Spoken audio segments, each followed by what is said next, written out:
Good afternoon, ladies and gentlemen. My name is Frank DeSalvo. I'm the director of the Atkinson Center for a Sustainable Future. I'm pleased to welcome you, and also pleased that we, the Atkinson Center, are able to co-sponsor this presentation with CAL's international programs as part of the Atkinson Center's Outside Voices speaker series. The Atkinson Center has just passed its 5th year anniversary.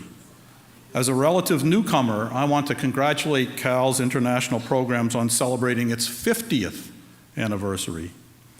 I do hope that the Atkinson Center is as robust as the international program when we turn 50, but alas, I will not be here to see it. Our speaker today, Mark Lynas, author and journalist, has written about climate change for many years, and more recently about genetically modified crops. I expect that his visit will engender an invigorating conversation and debate on the role of biotechnology and the future of food that will lead to appropriate action on all our parts.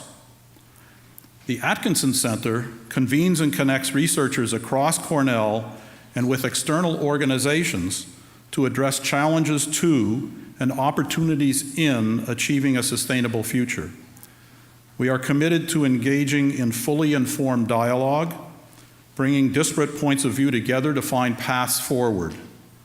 To further that end, after Mark's presentation, there will be a panel discussion, as you know, by a distinguished group of faculty and community agriculture leaders who represent many of the different views about the possible expansion of the use of genetically modified crops. I would like to now turn the podium over to Susan Evanega, the Senior Associate Director of the CAL's International Program. Sarah, did I say Susan? Sarah, excuse me. Thank you, Frank, for that introduction, and thank all of you for coming this afternoon for this very important discussion on food security in the face of a changing climate. Before I introduce our speaker, I would like to just acknowledge a couple of people in our very industrious office who have made this event possible. Among many others, Callie Arthur and Anna Hammond have really done a lot to pull this event off, as well as Lauren Chambliss at the Atkinson Center for a Sustainable Future. So we have them to thank for making this possible. Today, we'll hear from a special guest who's no stranger to controversy. And I hope that despite the polarizing themes of today's lectures, this sizable and diverse audience will show our international guest and our local panelists the respect they deserve. We open our symposium, Changing Crops for a Changing Climate, What Can Biotechnology Contribute?, with a keynote address by Mr. Mark Lynas. Mark is a qualified speaker to link these two topical spheres that we're considering this afternoon, those of climate change and agricultural biotechnology. He earned his degree in politics and modern history at the University of Edinburgh in Scotland, and he is an influential environmental writer in the UK and voice for action in responding to climate change. He was awarded the Royal Society Prize for his 2008 book, 6 Degrees, and his most recent book is The God Species, in which he discusses how humanity must respect the Earth's biosphere to keep the planet habitable. Mark is currently a visiting scholar at Oxford's Environmental Change Institute. Please join me in giving a warm welcome to Mark Lynas.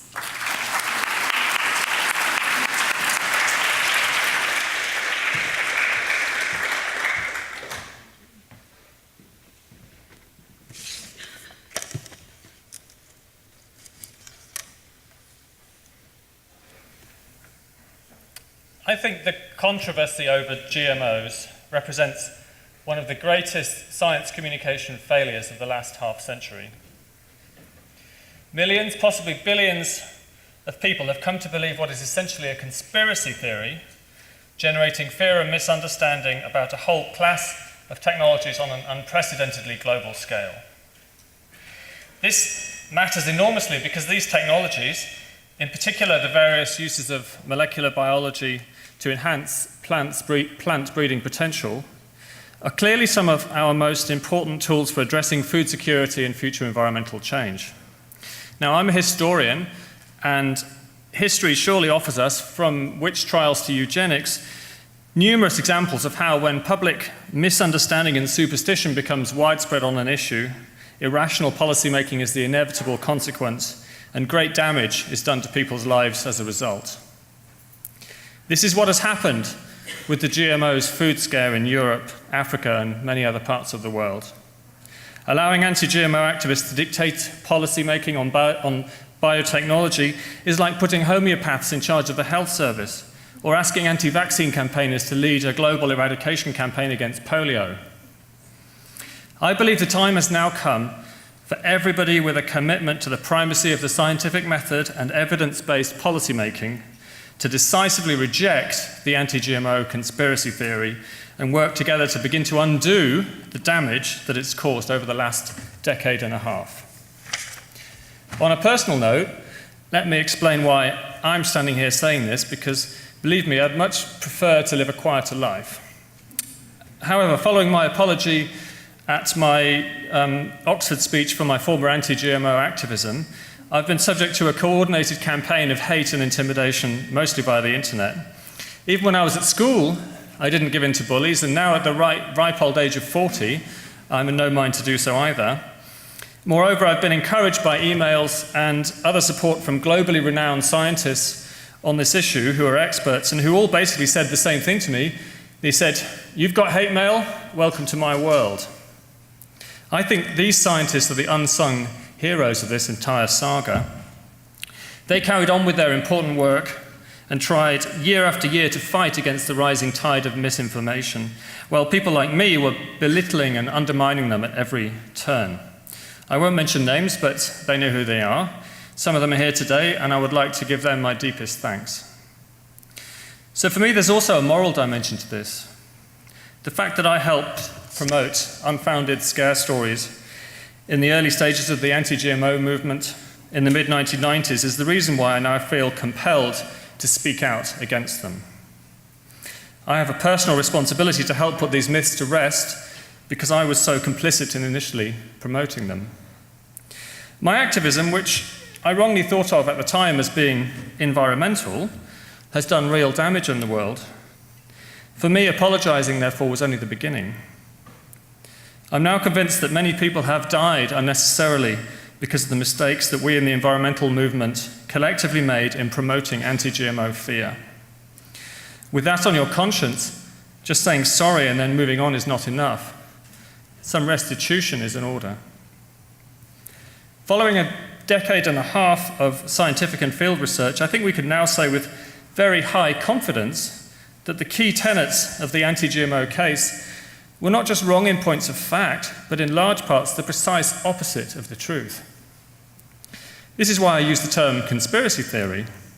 Populist ideas about conspiracies do not arise spontaneously in some political and historic vacuum. They're the result of powerful ideological narratives colliding with major world events, rare occasions where even a tiny number of dedicated activists can create a lasting change in public consciousness.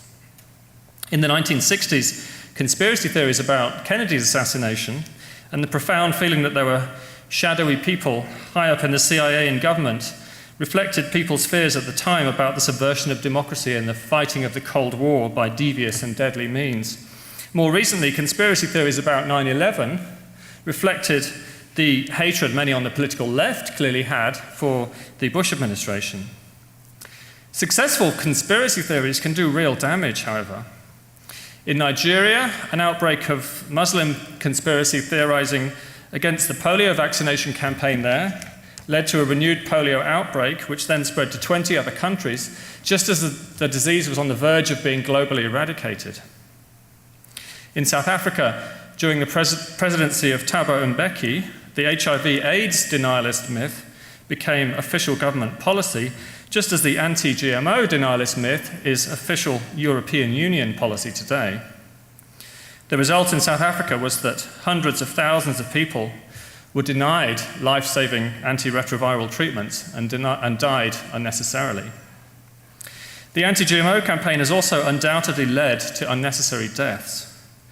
The best documented example, which is laid out in detail by Robert Pahlberg in his book Starved for Science, is the refusal of the Zambian government to allow its starving population to eat imported GMO corn during a severe famine in 2002. Thousands died because the president of Zambia believed the lies of Western environmental groups that genetically modified corn provided by the World Food Programme was somehow poisonous. I've yet to hear an apology from any of the responsible Western groups for their role in this humanitarian atrocity. Friends of the Earth was one of the groups responsible, and I note that not only has a no apology been forthcoming, but Friends of the Earth Europe is still actively promoting anti-GMO denialism in the EU in a new campaign called Stop the Crop. Check out their YouTube video to see how they've learned nothing in 10 years. Another well-known example is that of golden rice, genetically modified to contain high levels of beta-carotene in order to compensate for the vitamin A deficiency, which kills hundreds of thousands of children around the world and blinds many more every single year. One study on the potential for golden rice in India found that the burden of vitamin A deficiency could be reduced by 60%, saving 1.4 million healthy life years. Here, the actions of Greenpeace, among others, forestalling the use of golden rice to address micronutrient deficiencies in children makes them the moral and indeed practical equivalent of the Nigerian mullahs who preached against the polio vaccine because they were stopping a life-saving technology solely to flatter their own fanaticism. I think this campaign is shameful and has brought the entire environmental movement into disrepute, with damaging consequences for the very beneficial work that many environmentalists do. Greenpeace's campaign against vitamin A-enhanced golden rice should therefore be cancelled, and I call on everyone concerned about children's health to lobby Greenpeace and to demand that this happens immediately and without delay. The anti-GMO campaign does not even have the benefit of intellectual coherence. If you truly think that herbicide-tolerant biotech crops are an evil plot by Monsanto to achieve a stranglehold on the entire world's food supply, then why would you also oppose all other non-patented and open-source applications of biotechnology which have nothing to do with Monsanto, apparently without any exceptions? This is like being against all computer software because you object to the dominant position of Microsoft Office. On a logical basis, only a case-by-case assessment makes sense for deciding how any technology might best be applied. So if you think that Bt corn is bad for farmers in the US or wherever, despite all the evidence to the contrary, it shouldn't necessarily follow that you also therefore have to insist on a ban for virus-resistant papaya or oppose a blight-resistant potato in Ireland. This matters today more than ever because we are entering an age of increasingly threatening ecological scarcity. The planet is beginning to move outside the envelope of stable temperatures that we've enjoyed for 10,000 years and into an age of instability and rapid change. Within just a year from now, global CO2 concentrations will break through the crucial 400 parts per million boundary, marking a change in atmospheric chemistry which is unprecedented for at least 3 million years. Moreover, we're now on a global emissions path which puts us on track for 4 to 5 Celsius degrees of warming by 2100, a transformation which will leave this planet barely recognizable and considerably more hostile to human and other life. But what about all those who say that global warming is a hoax, a product of thousands of scientists apparently conspiring behind the scenes with governments and the UN to falsify temperature data and usher in a new age of global socialism? Well, I've spent more than a decade arguing with climate skeptics, and in the end I fall back on a single killer argument, that if an overwhelming majority of experts say that something is true, then any sensible non-expert should assume that they're probably right. To make the point, here's the consensus position of the American Association for the Advancement of Sciences on climate change. Quote, "The scientific evidence is clear. Global climate change caused by human activities is occurring now, and it is a growing threat to society. Accumulating data from across the world reveal a wide array of effects: rapidly melting glaciers, destabilization of major ice sheets, increases in extreme weather, rising sea levels, shifts in species ranges, and more. The pace of change and the evidence of harm have increased markedly over the last 5 years. The time to control greenhouse gas emissions is now. End quote. Oh, but wait. The AAAS has also released another statement of consensus science in a different area also concerning us today. Quote, "The science is quite clear. Crop improvement by the modern molecular techniques of biotechnology is safe. The World Health Organization, the American Medical Association, the US National Academy of Sciences, the British Royal Society, and every other respected organization that has examined the evidence has come to the same conclusion. Consuming foods containing ingredients derived from GM crops is no riskier than consuming the same foods containing ingredients from crop plants modified by conventional plant improvement techniques." End quote. So, my suggestion today is that a sensible baseline position for environmentalists and indeed everybody else is to accept the consensus science in both these areas. Instead, you have the unedifying spectacle of so-called green groups, like the Union of Concerned Scientists, stoutly defending consensus science in the area of climate change, whilst just as determinedly undermining it in the area of biotechnology. Tellingly, the UCS uses the exact same techniques as climate skeptics in its enduring and strikingly unscientific campaign against GMOs.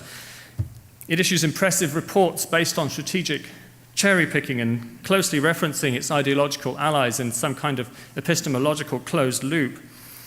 It pushes the perspective of a tiny minority of hand-picked pseudo-experts, and it tries to capture and control the public policy agenda to enforce its long-held prejudices. Many of the most influential denialists, like those at the Union of Concerned Scientists, sound like experts. Indeed, they may even be experts. Richard Dawkins tells a story about a professor of geology who lectured and published papers about stratigraphy and 100-million-year-old rocks, whilst at the same time being a young Earth creationist who really believed the world was only 6,000 years old. His pre-existing conviction, therefore, simply overpowered his scientific evidence-based training. Perhaps an even more striking example is that of Peter Duesberg, the leading light in the AIDS denialist movement, who's a professor of cell biology at the University of California in Berkeley. Many anti-vaccine campaigners, like Andrew Wakefield, started out as qualified medical professionals. This is why scientific consensus matters.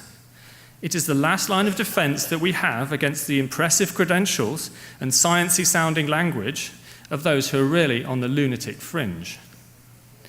Speaking of the lunatic fringe, someone else who claims scientific credentials is Vandana Shiva, probably the most prominent Indian anti-biotechnology activist, who incidentally draws much larger audiences than this one to her fiery speeches on the evils of Monsanto and all things new in agriculture. Shiva tweeted after my Oxford speech that me saying that farmers should be free to use GMO crops was like giving rapists the freedom to rape. This is obscene and offensive, but actually is not the half of it. Let me give you my all-time favorite Vandana Shiva quote regarding the so-called Terminator technology, on which she launches constant blistering attacks without once acknowledging the salient fact that it was never actually developed. Quote, "The danger that the Terminator may spread to surrounding food crops or the natural environment is a serious one. The gradual spread of sterility in seeding plants would result in a global catastrophe that would eventually wipe out higher life forms, including humans, from the planet." End quote. Now, I've said and done some pretty stupid things in my time, but that takes some beating. You don't need the intelligence of a Richard Dawkins or indeed a Charles Darwin to understand that sterility is not a great selective advantage when it comes to reproduction. Hence the regular observed failure of sterile couples to breed large numbers of children. As Shiva's case so clearly shows, if we reject data-driven empiricism and evidence as the basis for identifying and solving problems, we've got nothing left but vacuous ideology and self-referential myth-making. Indeed, in many related areas like nuclear power, the environmental movement has already done great harm to the planet, even as it has rightly helped raise awareness in other areas such as deforestation, pollution and biodiversity loss. Science tells us today that the coming age of ecological scarcity extends much further than just global warming. If we wish to preserve a semblance of current biodiversity on this planet, for example, we must urgently curtail agricultural land conversion in rainforests and other sensitive areas. This is why organic agriculture, to a large extent, is unfortunately an ecological dead end. It's dramatically less efficient overall in terms of land use, so likely leads to higher rates of biodiversity loss when the system's considered overall. Maybe organic producers should be legally mandated to specify on labels the overall land use efficiency of their product. I'm all in favour of food labelling, by the way, when it comes to something important that the consumer should have a right to know. Of course, conventional agriculture has well-documented and very major environmental failings, not least of which is the massive use of agricultural fertilizers, which is destroying river and ocean biology around the world. But the flip side of this is that intensive agriculture's extremely efficient use of land is conversely of great ecological benefit. For example, if we tried to produce all of today's yield using the technologies of 1960, organically in other words, largely, we would have had to cultivate an additional 3 billion hectares, which is the area of 2 South Americas. We cannot afford the luxury of a romanticized but inefficient agricultural systems like organic because the planet is already maxed out in terms of both land and water. Our only option, therefore, is to learn to do more with less. This is known as sustainable intensification. It's about improving the efficiency of our most ecologically scarce resources. But remember, everything is changing. Food demand will inevitably skyrocket this half-century because of the twin pressures of population growth and economic development. We need to sustainably increase food production by at least 100% by 2050 to feed a larger and increasingly affluent global population. Now, this is where the eco-Malthusians tend to pop up, illustrating another uncomfortable aspect of the anti-GMO philosophy. Let me share with you a rather revealing quote I read just a couple of weeks ago on Yale 360 from the US environmental writer Paul Greenberg, where he's lamenting the supposed wrongs of genetically engineered salmon. But forget the fish for a moment. When it comes to humans, he says the following, quote, "If we continue to bend the rules of nature so that we can provide more and more food for an open-ended expansion of humans on the planet, something eventually will have to give. Would you like to live in a world of 15 billion people rather? 20 billion? I would not. And while it's possible you will label my response as New Age-ish, I feel that GE food distracts us from the real question of the carrying capacity of the planet." End quote. Well, I think that calling these sentiments New Age-ish is to give them too much credit. I would actually call them misanthropic. What Greenberg seems to be suggesting here, as Paul Ehrlich did decades before him, is the denial of food to hungry people in order to prevent them breeding more children and supposedly burdening the planet with overpopulation. Luckily, this modern-day Malthusianism is wrong in point of fact as well as by moral implication. Firstly, the human population is never going to reach 20 billion.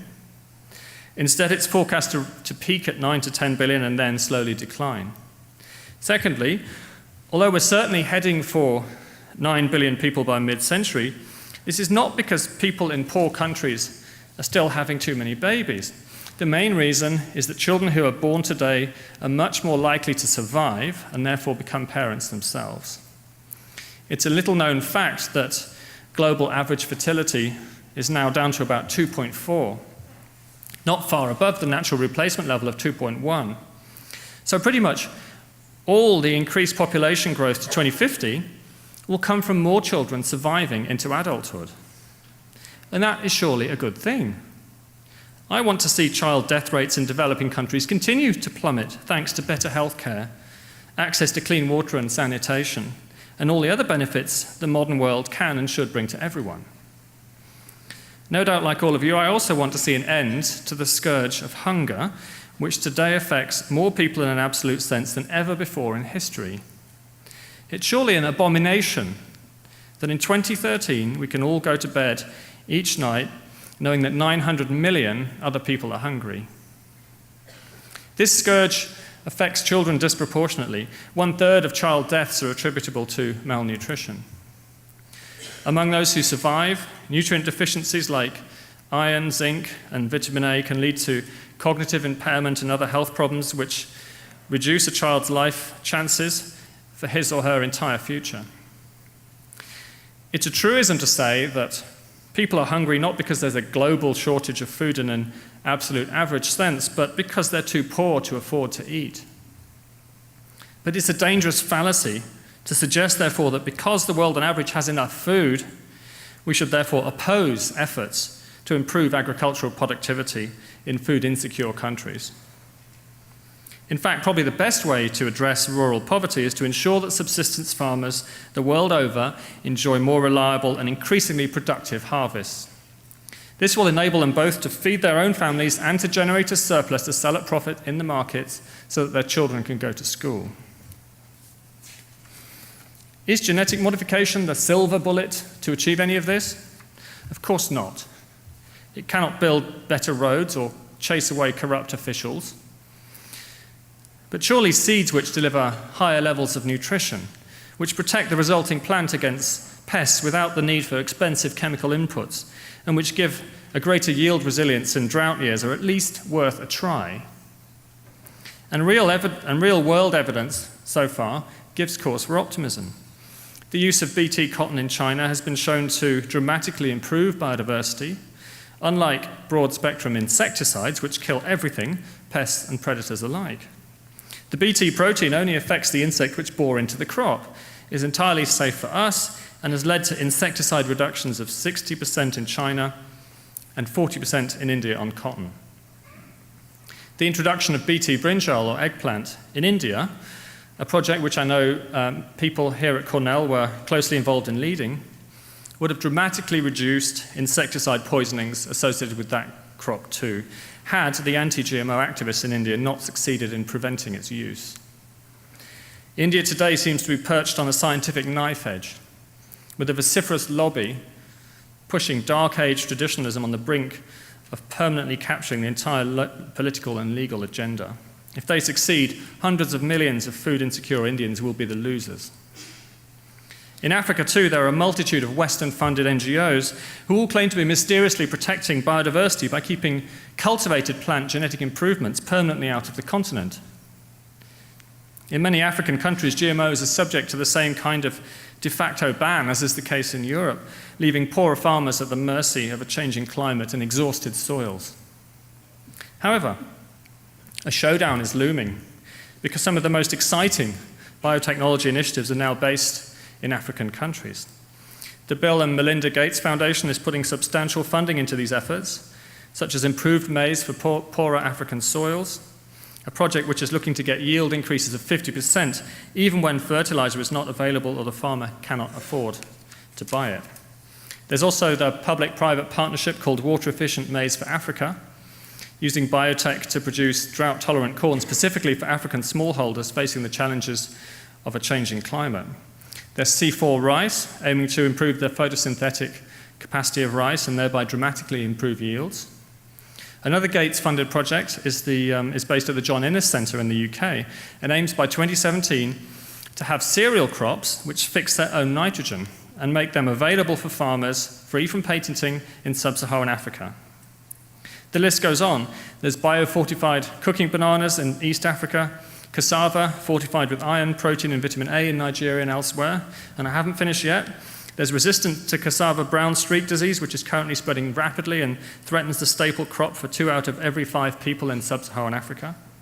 And of course, transgenic technology focused on conferring wheat rust resistance at the molecular level to head off the threat of a global pandemic, which could otherwise threaten one of humanity's most important staple foods. But if the activists have their way, none of these improved seeds will ever leave the laboratory. And this brings me, by way of conclusion, to the essentially authoritarian nature of the anti-GMO project.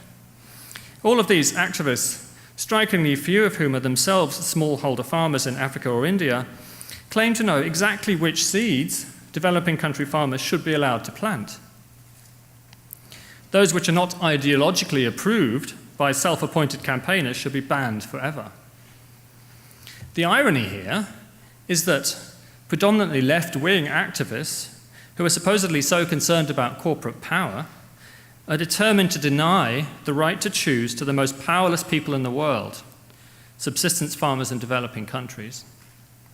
In fact, this is more than an irony. It is a cruelty, and it's a cruelty which must stop, and stop now. H.G. Wells is often quoted as saying that civilization is a race between education and catastrophe. The New Yorker writer Michael Spector, who wrote a great book about anti-science movements called Denialism, updates this, and he writes that civilization is a race between innovation and catastrophe. This is surely no more true than today, when civilization is genuinely threatened by the twin catastrophes of climate change and ecological scarcity colliding with vastly greater food demand from a larger and wealthier population. The solution is the same one that it always was: innovation, the uniquely human capacity to produce new tools which has saved our species so many times before from apparently inevitable Malthusian collapse. Therefore, if we reject innovation, now of all times we make catastrophe not just likely, but probably inevitable. This was indeed the warning that the great Norman Borlaug left us with before he died. To quote again, "If the naysayers do manage to stop agricultural biotechnology, they might actually precipitate the famines and the crisis of global biodiversity they have been predicting for nearly 40 years. End quote. In the final assessment, the only way that conspiracy theories die is because more and more people begin to wake up to reality and reject them. Then perhaps there comes a tipping point where what was once received wisdom becomes increasingly understood for the foolish nonsense that it always was. I hope, that we're close to this tipping point today. And now, with just a little extra push, we can all join in consigning anti-GMO denialism to the dustbin of history where it belongs. Thank you.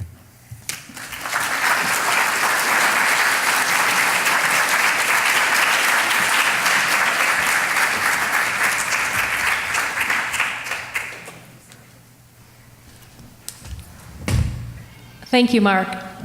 We now have some time for a few questions directly for Mark before we open it up to the panel.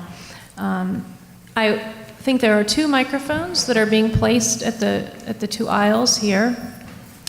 And if you have a question, please come line up by the microphone, and we'll try to hear from all of you. Anyone sitting in the back of the screens, you should feel free to move forward. There are lots of seats up here in the front and throughout, so if you'd like a better view, come on down. This is a good chance to do it. And I'd also like to ask everyone, as you come forward to the microphones, please be respectful and please stick to thought-provoking questions and not political statements. So with that, we'll hear from you. I think the microphone is not live. I'm wondering if the people in developing countries are against the GMO stuff because it's being pushed by the World Bank, and they've had a pretty poor history with the World Bank in the past. Sorry, I didn't understand the question.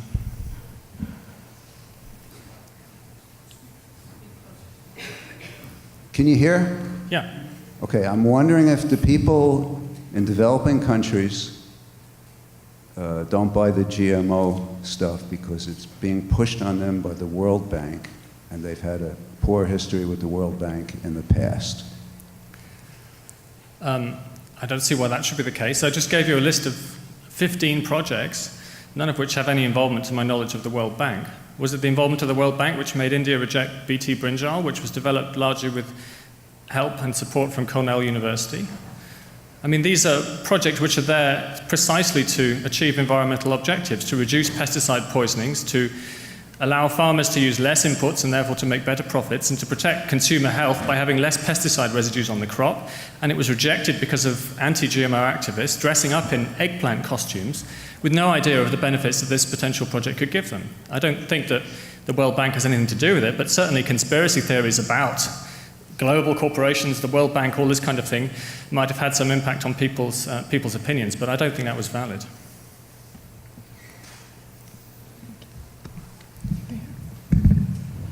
Good afternoon. Good afternoon. A lot of the people that you mentioned, your groups, individuals, are people I highly respect. Who I don't respect are people like Monsanto, who I consider very criminal, and this whole biotech movement that we still do not know, the verdict isn't in, that it's safe, okay? I do not like eating Monsanto or genetically engineered food. I don't have much of a say in it, because I don't know what I'm eating unless I'm eating something organic. I was at a conference here years ago on this issue, and one of the scientists, maybe in this room, said that the whole continent of Europe is stupid. And I said, how could the scientists in Europe be stupid? Because Europe has its own scientists, okay? In Europe, you have labeling, which the US is trying very hard to get rid of.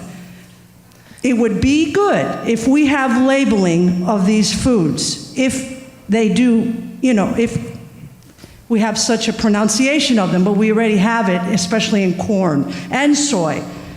So, would you accept the labeling of GE food around the world so people have a choice of whether to reject it or not? Thank you. Thank you. The statement that I read out to you from the American Association for the Advancement of Sciences about the safety of GMO foods, which quoted similar statements from the Royal Society, from the American Medical Association, and from countless other reputable academic institutions around the world, represents a very strong scientific consensus that GMO labeling is not necessary because there is no material difference between that and any other product, and that it's no more dangerous than conventionally bred products. So that's the statement, that's what the scientists are saying. If consumers want information which has no basis in material reality, then I guess you can argue that both ways. But I bet I could stand in a street corner here in Ithaca and say, do you want labels on mutagenically produced foods? Foods which have been bombarded with gamma radiation to induce mutations in the genome, which are then available and can even be labeled organic? Would you want that labeled? Of course you would. So I think this comes about from the decade of scaremongering where people think there's something they ought to know, but there isn't, because there's no danger to it. And if you say that you're not convinced that GMO crops are safe, what would it take to convince you? Are you convinced about climate change? Are you convinced about climate change because of the consensus statement by the scientists? Well, if the same consensus of the same scientists tells you that GMO crops are safe, then why do you choose to disbelieve them? That's totally inconsistent. Another question over here. Hi. I guess my question isn't whether GMOs, or you think that GMOs are safe, or whether there's a scientific consensus on it or not. But I would like to know how you reconcile your ahistorical discourse of positivist science that ignores the economic and effects in the production of biotechnology and how that is exported into developing countries, such as in Africa, where you mentioned yourself, where people are too poor to eat. And this ignores the history of colonialism and those structures that were put into place, and learning from history, talking about the first Green Revolution, where we exported hybrid seeds to Africa, and it was an enormous failure. What did you say it was? The first Green Revolution was what? A failure in Africa. And so how would it be different in... I would argue that the biotechnology importation into Africa would be akin to the second Green Revolution that does nothing in practice rather than that. But first, I guess, answer the first question about your ahistorical discourse. I think as a historian, I'm allowed to have an ahistorical discourse. A second Green Revolution is precisely what Africa needs because it missed out on the first one. The first Green Revolution enabled India to avoid the famines that had plagued its entire previous history. And that's the legacy that Norman Borlaug left us with, and that's why he received the Nobel Peace Prize for saving the lives of 1 billion people through high levels of food productivity around the world. I've got the gist of your question. What we need now is to ensure that farmers, subsistence farmers, in more than anyone else, have access to improved seeds so that they can make the choice of what to plant on their own land, right? Is it a real choice? But also, while wheat production and rice production and grain production increased, other vegetables and that kind of production that is essential to a human diet, had production of those indigenous foods have decreased with the introduction of those seeds. So the Green Revolution. Let's just let him answer the question, and then we'll move on to another question. Thank you. The point is that if you can increase productivity and smallholder farms where people don't have enough to eat and where they don't have a surplus to sell in the markets, if you can increase their resilience of their harvest, if you can make sure that their crops will not suffer from insect infestations where they don't have to buy in expensive inputs, then those situations for those farmers will be improved. Is it a silver bullet? As I said before, it's not. But I think that farmers should have the right. And what we've got at the moment is a situation in all of these countries where GMO seeds or biotech seeds are banned. If you take them out of the laboratory, if you give farmers in Uganda or Kenya access to seeds for crops which are pest resistant, which are virus resistant, which can survive to deliver a harvest, you can go to jail for 10 years. And that's not based on any safety assessment. It's just based on irrational superstition which has come from activists which have primarily been pushed by Westerners. Can we go on to the next question? Because we've got a whole panel coming up. If you want to join in the debate, then you can do so afterwards. Yeah, and we will have an opportunity too for everyone to do some live tweeting, so you'll have a chance to express more. If we could hear from the next questioner. I have a two-part question. You have a what question? A two-part. All right. The first part is, wouldn't the safety of a particular transgenic crop depend on what it was that was being expressed, what gene had been introduced? And I wonder if you could talk a little bit about the regulatory framework to assess safety on these crops as it exists in the US currently. Thank you. The answer to your first question is yes. I can easily imagine making a biotech crop which was entirely unsafe to eat. You could introduce an allergen, you could do, any number of things you could do, so like all of these things, you have to make a case-by-case assessment. You can't say that, I don't know, scissors or chairs or any other technology, it can be used for good or evil. A mobile phone could be used to set off a roadside bomb, or it could be used to call your mum. So in a case-by-case assessment, that's the only way you can decide on the applicability of a technology under any circumstance. But banning the entire thing outright makes no sense whatsoever. The regulatory system in the US, I think what you need actually is a system which is more like in Canada, where there's a case-by-case assessment which is irrespective of the way in which the crop was bred. Because you can also, through conventional breeding, make a crop which is allergenic or which has some kind of mutation which could potentially affect consumers negatively. And those should be regulated and those should be assessed by safety authorities, where they're not at the moment, and these crops can go straight to market. So in Canada, they don't say it's transgenic, therefore it must be subject to the same kind of regulation and 10 years of delay like drugs are, but everything else can just be waved through. What they say is we'll take a case-by-case basis, look at what the proteins are that are being expressed in these new crops, see whether they're safe, and then take it to market accordingly. Over here. Hi, could you just provide a little insight on how to prevent oligostic behavior between some of the firms in the market right now, and how maybe it would relate to patent law reform and things like that? The patents is the thorny area, and this was the main reason, or one of the main reasons, I think, originally, that so many people were against GMO technology, because it appeared to give a way to companies to permanently own the seeds that they were producing. Of course, that's not actually the case. Things can be out of patent quite quickly.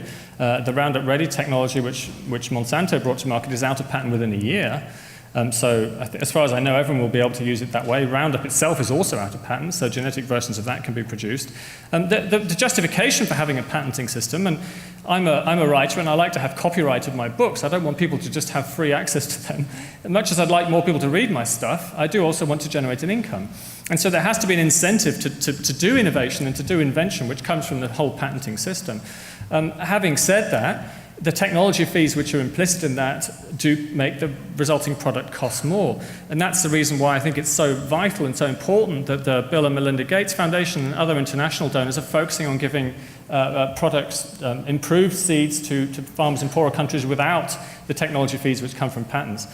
Golden rice, for example, which I mentioned, is a vitamin A fortified crop which could save hundreds of thousands of lives per year, potentially. will be offered free, patent-free to all farmers under $10,000 turnover per year. And that's written into all of the agreements now, because the technology originally belonged to Syngenta and some other companies. So it's a kind of a public-private partnership where the private sector have waived all of their rights in order for it to be able to get out free of charge to the poorest people who need it most. So. Thank you. I don't want to talk about any particular details, but I would like to just comment on the tone of this this forum. We were asked by the adjudicator to be respectful, and I don't see that coming necessarily from the podium. So feel free to be disrespectful right now. Say what you want to say. That's not my style. But I would like to say that, you know, when you began talking, it sounded like the late 90s when you were talking about how anti-GMO people are responsible for so many thousands of people who've died. And I think that that's kind of inflammatory and charged language. I understand why you might be on the defensive, but I think that there are some issues that we need to look at. For example, the charge that the anti-GMO lobby is authoritarian because they decide what seeds farmers should be allowed to use, which is more or less what you said. I don't see it that way. I think the folks who are questioning the monopoly power of the GM companies are concerned about farmers having the choice, decide on what they use that's appropriate to their local circumstances. We know that AGRA, in its inception, has not had the voices of African farmers involved. So that's another issue that brings up the question of applying a technology to other cultures without involving local participants. And I think that's an important issue that is part of the politics of it. The enduring theme, I think, in what you've said, Mark, is that we should use GM crops to deal with the food issues in the future. And there's been no discussion by you of the benefits of crops. I'm not concerned about the safety issue. That's not what I'm talking about here. You know as well as I do that the ISTAD report came out and said more or less any general claim that GM crops will reliably produce more than conventional crops in the same environment is not scientifically substantiated. Secondly, GM crops so far have been selected for affluent crops, not for poor crops. Thirdly, farmers who can use GM crops tend to be the affluent ones, just like with the Green Revolution. The poor farmers tend to be marginalised. There's been no evidence of sustained increase in yields, you should know that. And crops have been engineered not for yield, but for herbicide or pesticide effects, so applications. So I think that this discussion needs to be a little toned down to allow the expression of alternative ideas and so forth. Thank you. Alternative ideas are all very well, but what we can't have is the banning of crops which are produced using one single technique of breeding. I just don't see why that makes any sense. Let's take a single case study which people here are familiar with, the development of BT brinjal. Why was that advancing the interests of some multinational corporation? It was advancing the interests, I don't know, of Cornell University and the local partners who helped develop it. Why should that not be available now to all Indian farmers who are consequently continuing to use 25 to 30 sprays per harvest onto their eggplant crops, which are then poisoning themselves, poisoning the kids, and poisoning the consumers who then go on to eat the eggplant. And the seeds which would have allowed that crop to be produced without using toxic insecticides have been banned because of the actions of a small number of activists. That is, to me, authoritarian. It is denying farmer choice, and it is denying the choice of consumers to have a safer product. Actually, I think there's a lot of people here who can speak a lot more knowledgeably about the BT brinjal issue, and I think hopefully that will come up during the panel. Yeah. Bill. Hi, Mark. Hi. It seems to me that the first step in changing public opinion about GMOs is to clear up some of the misinformation regarding the science of transgenic research. But as I think you alluded to, that is quite challenging because any discussion on the science has been conflated by this discussion of the merits or pitfalls of big ag. So I was wondering if you had any thoughts about how to effectively separate those two discussions and focus first on the science without engaging people in this other part of the discussion. I think you've hit the nail on the head, and that's why I focused about 2/3 of my speech on the non-big ag applications of GMOs funded by the Gates Foundation or other, even Cornell University or other agencies which are going out there to produce these things patent-free, license-free, and even free at the point of use for farmers who need them in developing countries. That's the area which I think is most interesting. To give you another example which I'm familiar with, Rothamsted Research in the UK, they've developed a GMO wheat which is aphid repellent. It expresses an alarm pheromone which the aphids use amongst themselves to communicate when they've been attacked by a pest. And if the wheat expresses this pheromone, then the aphids are driven away. And now the scientists are the first to say they don't know whether that's going to work, but it's worth a shot because then because aphids are a disease vector as well as being an important pest in their own right. And they're controlled by spraying at the moment. So let's see whether a different intervention which doesn't need spraying and which could be more environmentally beneficial could work. Now, that's being produced in the public sector with no involvement from any big corporation, and it would be offered, and Rothamsted said this would be offered patent-free. Now, did that have any effect? No. The activists said they were going to trash it. They didn't even want to finish the experiment. They wanted to get it out of the ground and to destroy it before the results were even in. And the scientists recorded a passionate YouTube video appeal, which you can still see. There was letters going around of support for the scientists to say, don't destroy scientific research. That's not, how do we even, if you destroy the process for accumulating knowledge, in what way does that advance any environmental benefit? So, no, they're not able to make the distinction between Monsanto and GMO, and that's precisely the problem we've got here. We have a question over here. Yeah, I'm curious about your appeal to scientific authority, because if we look back in the history of science, we see a lot of cases where the consensus was utterly wrong. For example, before the plate tectonics, you would have asked the geologists about why the continents are where they are and so forth. Or you could go back before the development of epigenetics. When I was taking genetics here, how many years ago, everything was in the nuclear genes. So I'm not necessarily disagreeing with that, but I think it's a weak argument you make. And I would ask further to that, say, well, I think the evidence for the GMO, it's on a very short term. You can do the experiments. But I think the consensus for climate change rests on much, much weaker foundations and much more speculative models and much longer term. So we have two equally powerful consensus statements that are the consensus, but I would be cautious about making those equal. Well, good. At least you're being consistent in saying you don't accept the consensus in either area. What I object to is environmental groups saying they accept the consensus on climate change and banging on about peer-reviewed evidence and the weight of scientific opinion on climate change, and then entirely undermining and denying it when it comes to the area of molecular biology. So at least you're saying that you need a more skeptical approach to science overall, and I'm fine with that. I think you can raise any issue you like all the way across the board, and that's an important part of the scientific process. But at the baseline, I'm a historian, as I said, so I don't think I'm in the legitimate position to really say I challenge the entire scientific consensus about climate change. I listen to a lot of the skepticism stuff, and I research avidly, and I'm always open to new points of view on this. So it's not about having a closed mind and saying scientific authority is the absolute be-all and the end-all, but it's a good baseline position. If the overall weight of expert opinion is saying this, then that's a good starting point. That's what I'm saying. Okay, we'll take one more question and then we'll bring up the panel. Okay, so I'm just concerned about open pollination because it would provide that even the pure organic crops are susceptible to GMO DNA. There's an example in Hawaii of a papayan orchardist from 2 generations who can no longer sell his organic crop because of open pollination with GMO. And so now he's lost his niche market. You can't just take an orchard out of the ground either. And you cite a study claiming no difference between GMO and natural DNA. I think that was the Medical Association. American Medical Association, yeah.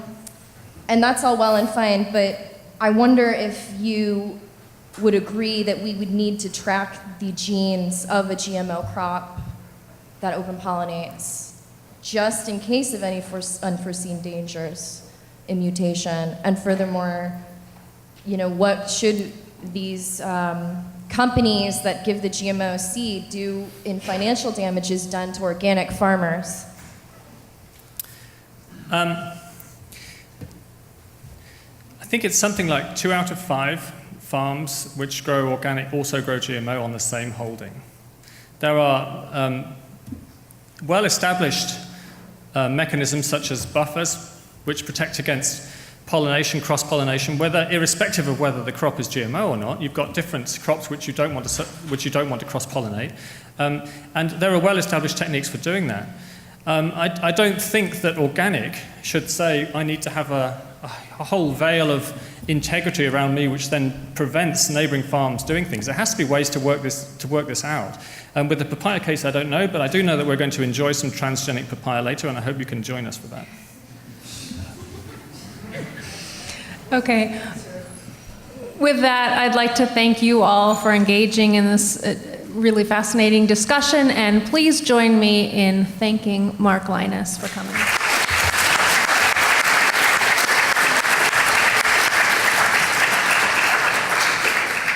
We're going to move now to the panel presentation and discussions that I hope you'll all stick around for.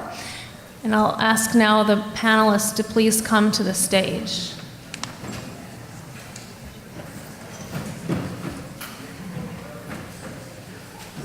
I'm going to switch microphones here and introduce the moderator of our panel.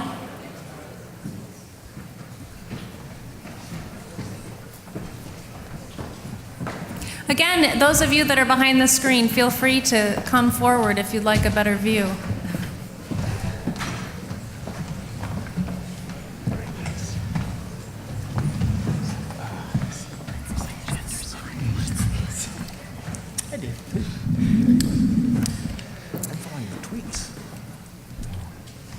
Okay, Ron Herring will be the moderator today. He's taught political economy and political ecology at Cornell University since 1991.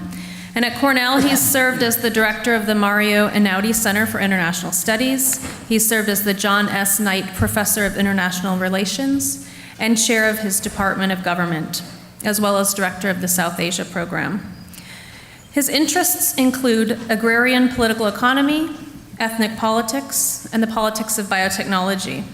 Ron generously is moderating our panel discussion this afternoon, so please join me in giving a warm welcome to Ron Herring.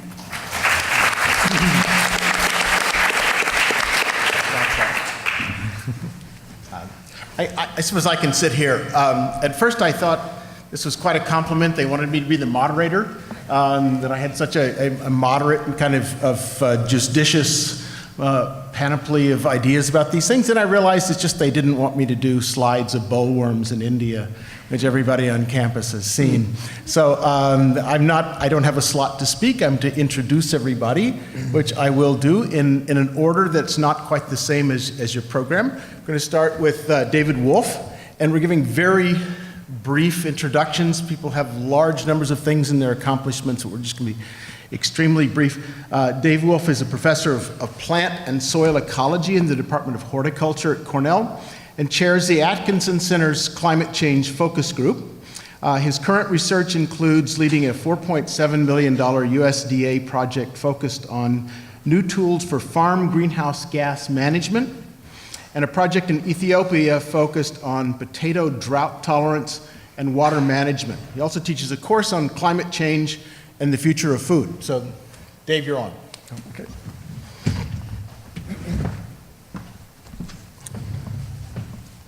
Okay, very glad to be here, and I'll start up with the slides right away. I've got my 10 minutes. I'll mark my clock. I know Ron will be marking the clock. So the photo I have up here at the beginning is showing, illustrating developed versus developing agriculture.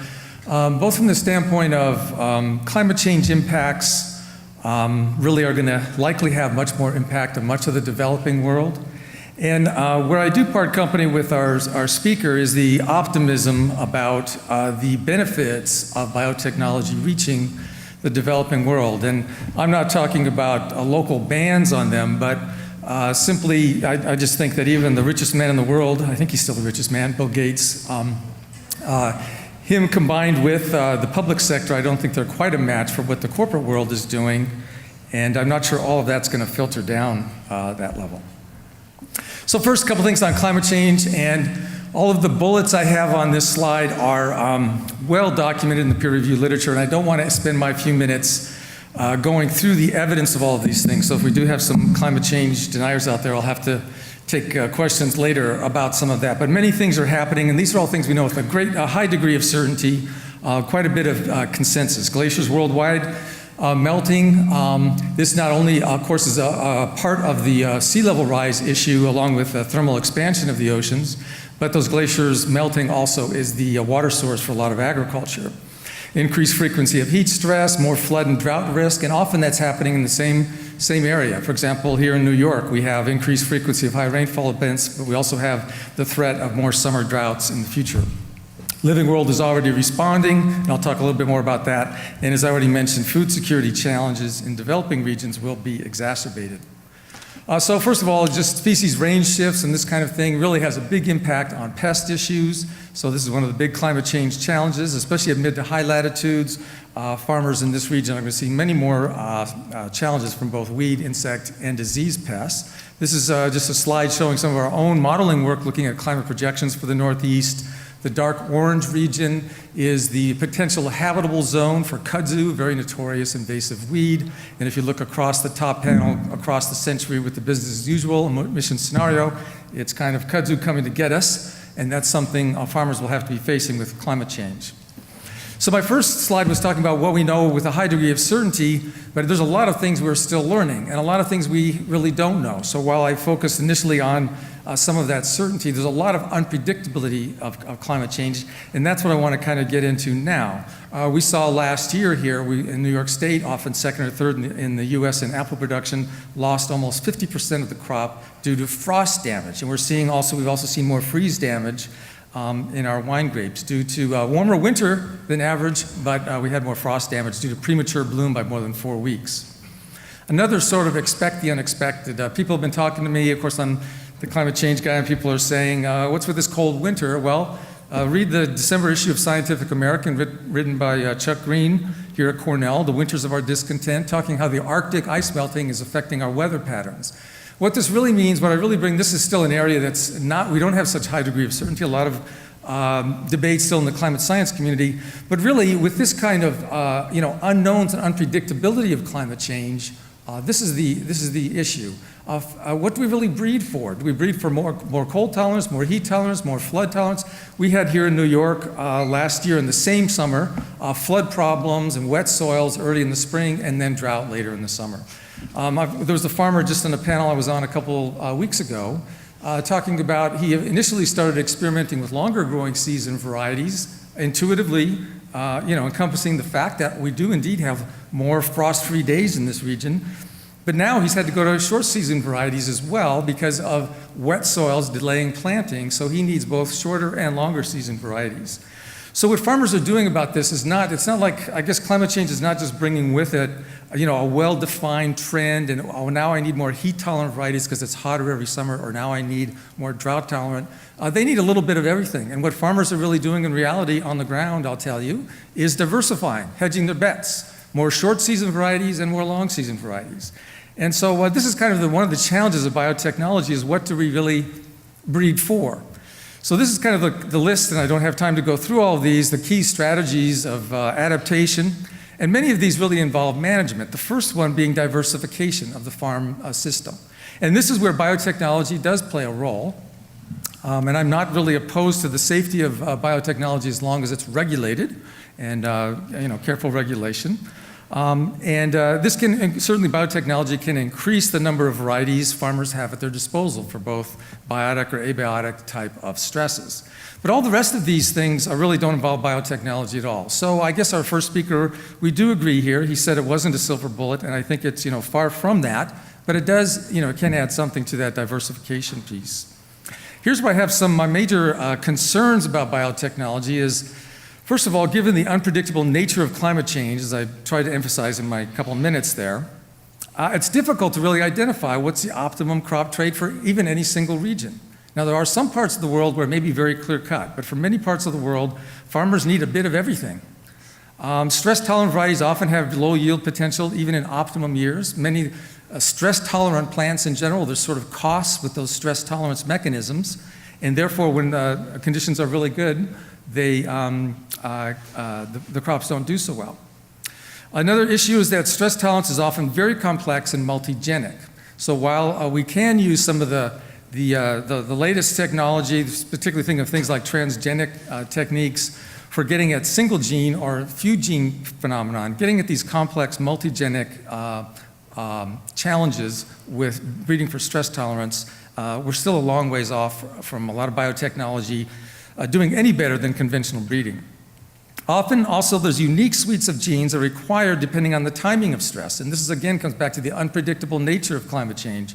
Is the heat stress this year going to hit when I first put my seeds in the ground? Or is it going to be cold then, and it's going to be hot at the reproductive stage? Or is it going to be the reverse? So if I pick a variety with one suite, I might not have the right suite of genes for the other thing.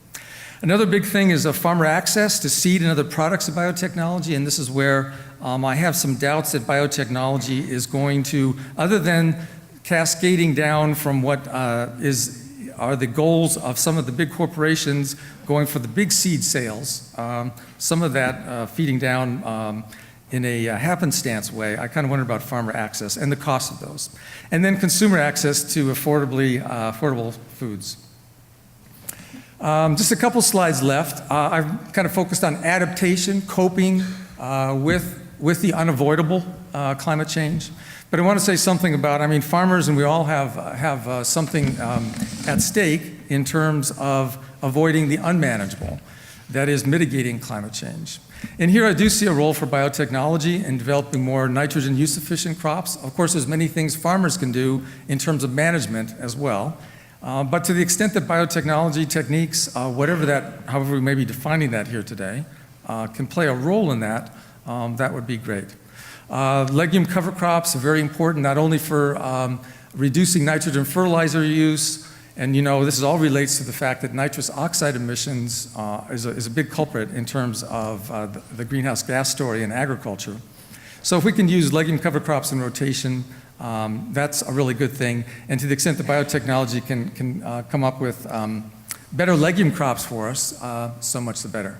These techniques also are part of kind of a conservation agriculture approach, which also builds soils that are more resilient to stress and can buffer farmers from flood and drought tolerance. This is my final slide, and actually I was interested to hear that question that came up about the Green Revolution. So here's my take on this and the new Green Revolution. So increasing food crop diversification, I already have said, is part of the resilience to climate change that I see farmers already enacting. But this can also address the human malnutrition challenge. Thanks to the Green Revolution, we now produce enough calories to feed the world, but we have less crop diversity in many regions and relatively high cost for nutrient-rich foods essential to health. So many low-income families, it ends up we have the double whammy of malnutrition, at the same time obesity and all the health risks associated with that. To the extent biotechnology can play a role in developing more nutritious crops, it will definitely help in this pursuit of a new green revolution. And I'll stop there. Thank you. Thanks.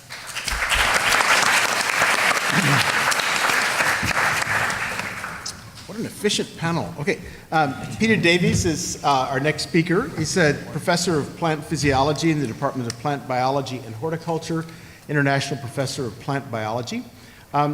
Peter has taught how plants grow to Cornell students for 44 years and also teaches a course on issues in social biology. Last year, he was a Jefferson Fellow in the United States Department of State, where he served as a senior science advisor in agricultural biotechnology. He's also my co-instructor in the GMO debate. Peter. Thank you. Okay, thank you very much, Ron. If we can go on 2 slides. It's still the last speaker up there.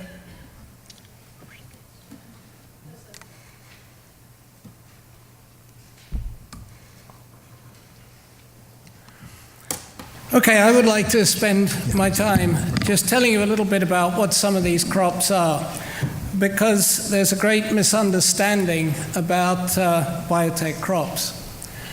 We'll start off with how these might be related to climate change. As I'm sure you all know, climate change is leading to changes in insect infestations. Here's an example, nothing to do with biotech, but pine bark beetle is advancing up the Rockies, causing great distress solely because of changing temperatures. So one of the things that can be done with biotech is to improve insect resistance. And here's what happens to corn when European corn borer gets on it. And so we have severely malformed ears of corn.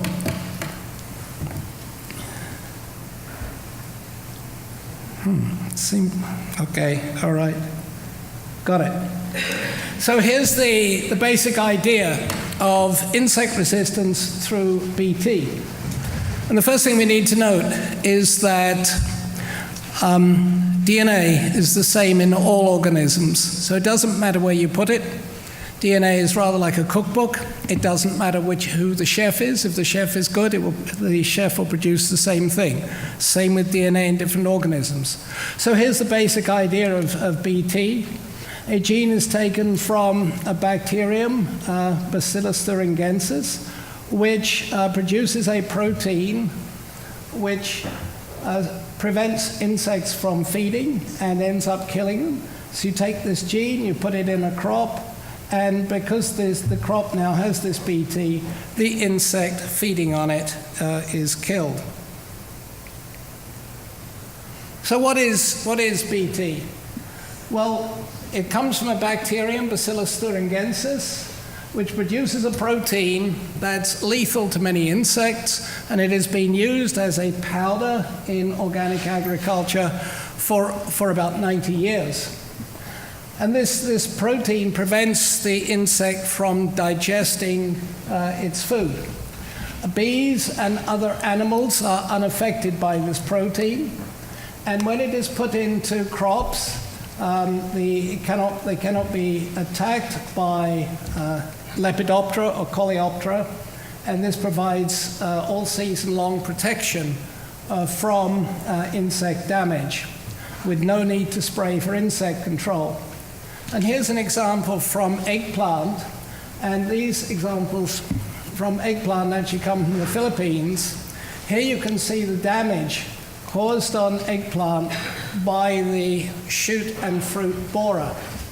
And trials are going on in the Philippines to put BT into eggplant, and here's the team that's doing it, and this is a trial that is ringed by fencing. People are not allowed in it. Here's the effect. Normally, eggplant like this in the market has been dipped or sprayed about 20 times with very toxic insecticides, and often done by children, leading to considerable poisonings of the farmers and also the consumers. By putting BT into the eggplant, here's one without BT, here's one with BT, you get insect damage-free eggplant without the use of insecticides. When farmers hear of this, they have one question: where can we get the seeds? But as yet, it is not approved because it is still going through trials to prove its safety in the environment. And the main point is of this: it avoids exposure of the farmer and his children and the consumers to toxic insecticides. The next thing we need to note with regard to climate change is that herbicide-resistant crops can enable no-till farming. And to some this is a surprise, because we need to note that agriculture can contribute about 31% of greenhouse gases, and conventional tillage can release about 100 pounds of carbon per acre per year. With the use of herbicides to get rid of the weeds, one can do farming without tilling, and the carbon is sequestered in the soil. So we have a net gain of carbon rather than a loss of carbon. And no-till systems can store up to 300 kilograms of carbon per hectare per year, and that's about the same as 300 pounds of carbon per acre per year, a considerable gaining. In addition, there are fewer tractor passings over the field and a 75% fuel savings over conventional tillage, leading to less greenhouse gases. And it's calculated if there were no biotech crops, this would result in 18 million more tons of carbon dioxide emissions in 2009 alone, and this is equivalent to taking 8 million cars off the road. One thing that's going to happen with climate change, as alluded to by Dave Wolfe, is a change in climate patterns leading to less water. And if I go back to that, the orange areas are the areas where climate experts say there will be less water in the future, and they're predicting up to 27% less water in these areas of the world. In order to combat that, plant biotechnologists have developed crops, and the first one out is corn, that possesses drought tolerance. And you can see in the right-hand picture the difference between a drought-tolerant crop, that is the one on the right, and one that is not drought-tolerant. And this can lead to crops where otherwise they would fail, and this would enhance its social and economic sustainability. And here's how it works. Desiccation has an effect because big molecules in the cells cannot fold correctly, and so they found a gene in a bacterium that it made a protein when it received a cold shock, which actually is also cold also causes misfolding, and this protein is called a chaperone, and it assured the correct folding of the molecules. Oh, not that sort of chaperone, but that sort of chaperone. So there are some large molecules correctly folded. And then the next thing we need to turn to is nitrogen use efficient crops that has been mentioned by two speakers already. The trouble with nitrogen when it's put on as a fertilizer is it's often put on in a high amount to get the necessary growth. And this leads to an evolution of nitrous oxide. And nitrous oxide has 300 times the global warming potential of carbon dioxide. In addition, nitrogen runoff, fertilizer runoff, runs into the rivers and is the cause for the dead zone in at the mouth of the Mississippi in the Gulf of Mexico. So anything that can be done to reduce nitrogen use is beneficial. And the rice on the left has been modified so that it will take up nitrogen more efficiently as compared to the normal rice on the right. And if this was adopted generally, lower fertilizer levels could be used, mitigating the loss of excess nitrogen fertilizer as nitrogen dioxide, and also at the same time improving the marine environment. And that is all I would like to say, and if anybody is interested in more basis of these biotech crops, we can do it during the questioning period. Thank you, Peter.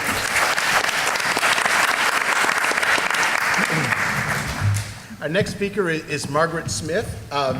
Came to Cornell in 1987 as a faculty member in College of Agriculture and Life Sciences, Department of Plant Breeding and Genetics, focusing on corn breeding. Her program emphasizes breeding for productivity and adaptation to New York growing conditions, improving insect and disease resistance, adapting varieties to more sustainable production systems, and breeding for organic systems. She is also working internationally on improving crop varieties for small-scale and subsistence farmers in the tropics, a research interest she maintains to this day. She's currently working in collaboration on a plant breeding graduate education project in Ghana. Margaret.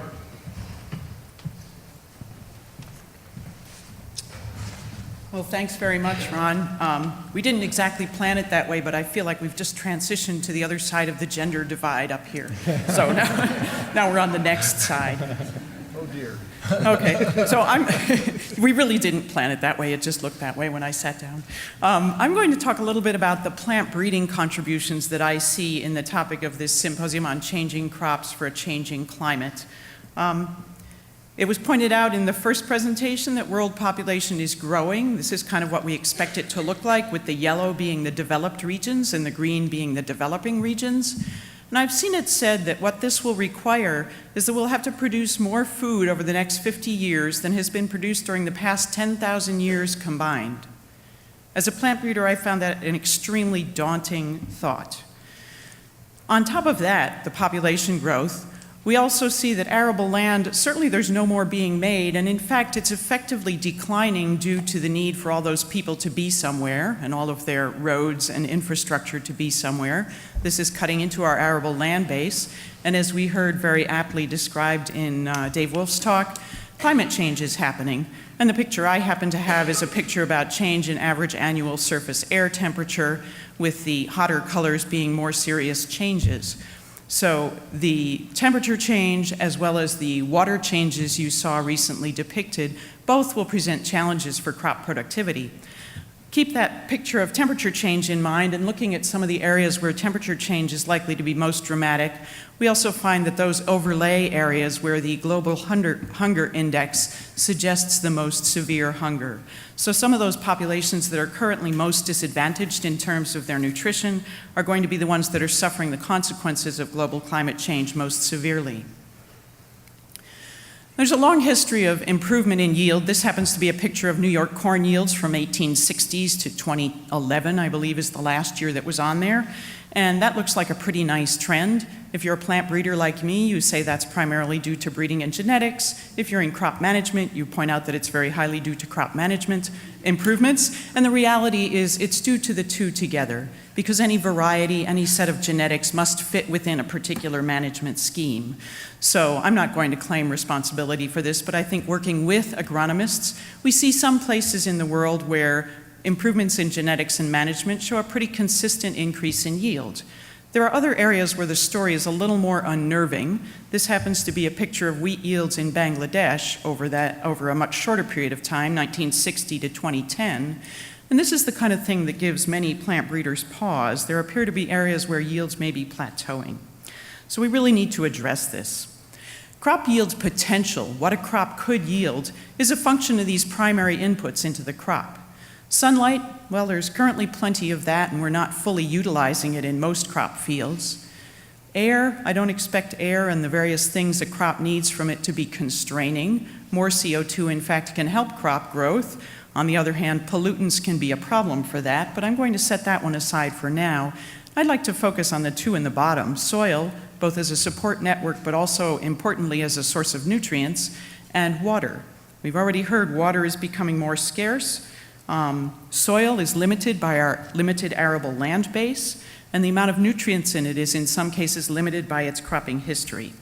So as I think about the future plant breeding challenge, what I see is this. We're going to need both more yield as well as more nutrition produced per acre. We need to feed people more nutritionally. That will have to be done with fewer external inputs. There will probably be less water available.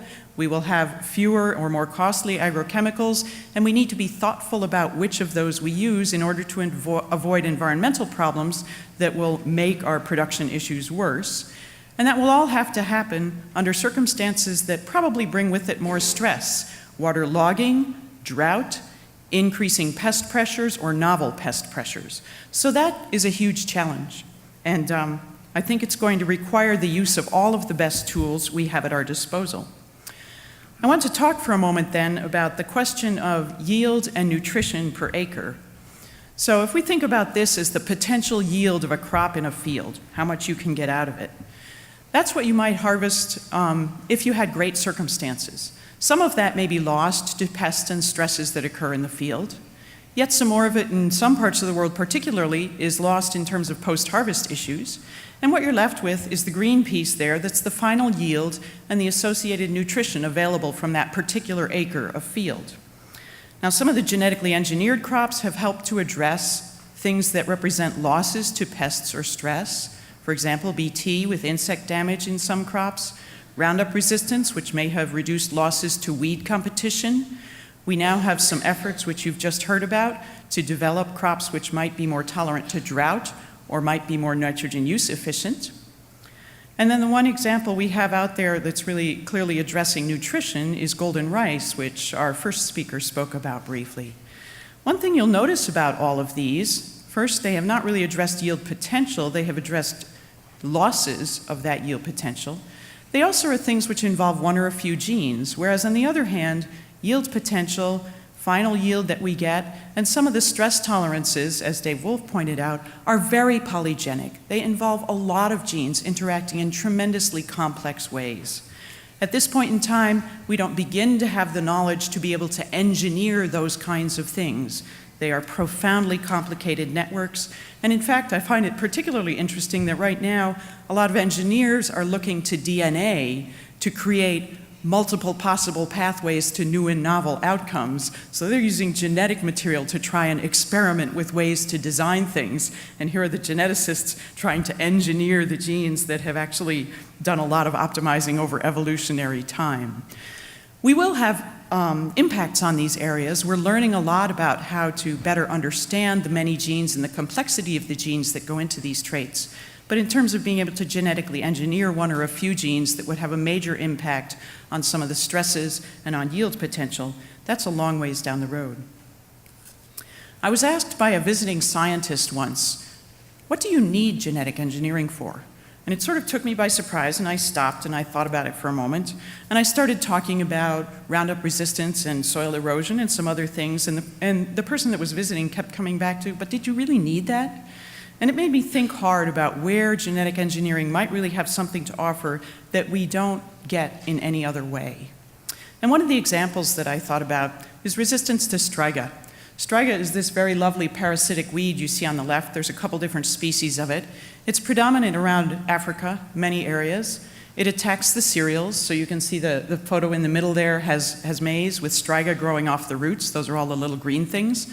And then the photo on the right shows a crop ready to harvest with virtually no ears on it because of the striga damage.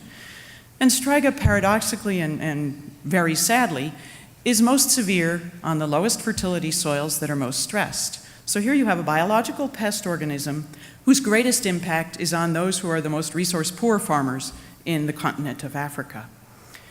There's been a lot of work trying to develop striga resistance through traditional plant breeding approaches, and we have been relatively unsuccessful. There's just not a lot of genetic variation out there for resistance to striga. Here is a case where I see genetic engineering as offering something that could truly benefit some of the neediest farmers if we were able to find a gene that would condition resistance to this insidious pest. The challenge, I think, with that is if you're going to develop a trait to benefit resource-poor farmers, who's going to do it and who's going to pay? If you look at the profile of investment in biotechnology, genetic engineering right now, this is a quick pie chart of what it looked like a couple years ago. The vast majority is that orange piece, investments in the developed world by the private sector. The kind of aqua piece is the developed world investments by the public sector. The rest of it is the developing world. The private sector is that little red piece, and the public sector of the developing world is the kind of gray-brown piece. So clearly the big investment is happening where the private sector is able to recognize a big return on their investments, and that makes perfect sense from their point of view. On the other hand, if you're trying to address a trait for smallholder and resource-poor farmers in Africa who are at present not a seed market, who is going to invest? I think the example we have where investment of that sort has happened is golden rice. Golden rice originated with an idea 30 years ago, and the initial version of golden rice was developed in 1999. A few years later, a much improved version was developed, but it was started 30 years ago. The dollars invested were significant and largely from foundations, the Rockefeller Foundation and other foundations, and maybe soon we will have golden rice in the field. It's been a long and expensive process to develop one product. And part of the reason it has been long and costly is you actually need to not just develop those genes, but put them in a variety that works for farmers in the field. When you begin to look at a continent like Africa or an area like the developing world, environments are very variable. Farmers grow many different varieties. They need them for many different purposes with many different agronomic characters. And it's not entirely clear to me who will manage to support the research and put it into the crops that will meet these farmers' needs. So I'll wrap up with this. I think we need to address yield potential, which is genetically profoundly complex, and a lot of traditional field breeding is needed to do that. We will need to reduce yield losses in the form of stress and pest resistance. This is an area where genetic engineering may have some role to play. We will need to improve nutrient density, another place where it may have a role to play, along with traditional breeding. But I would leave you with the question of what traits to benefit whom and who's going to pay for the research and development. Thank you very much.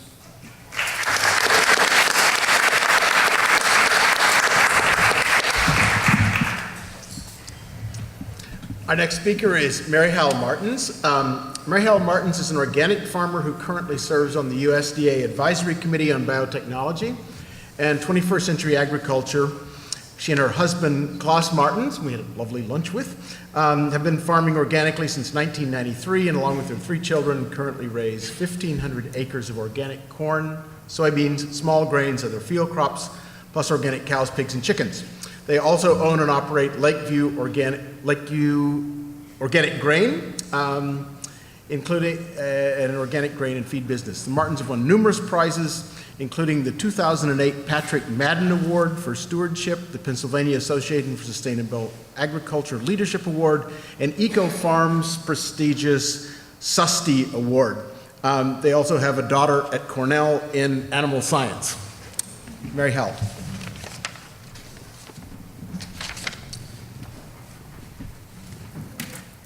Good afternoon.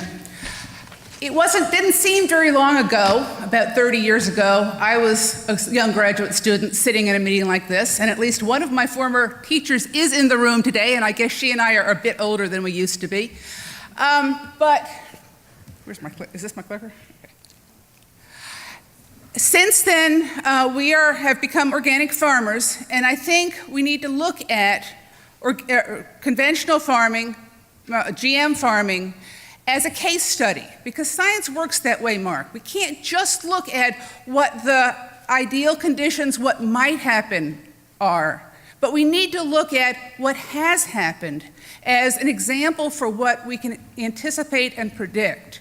And after about 20 years of commercialization of GE crops in the United States, largely herbicide resistant and insect, quote, tolerant, we do have a pretty good case study to see what the outcomes are and give us an idea of what we can expect.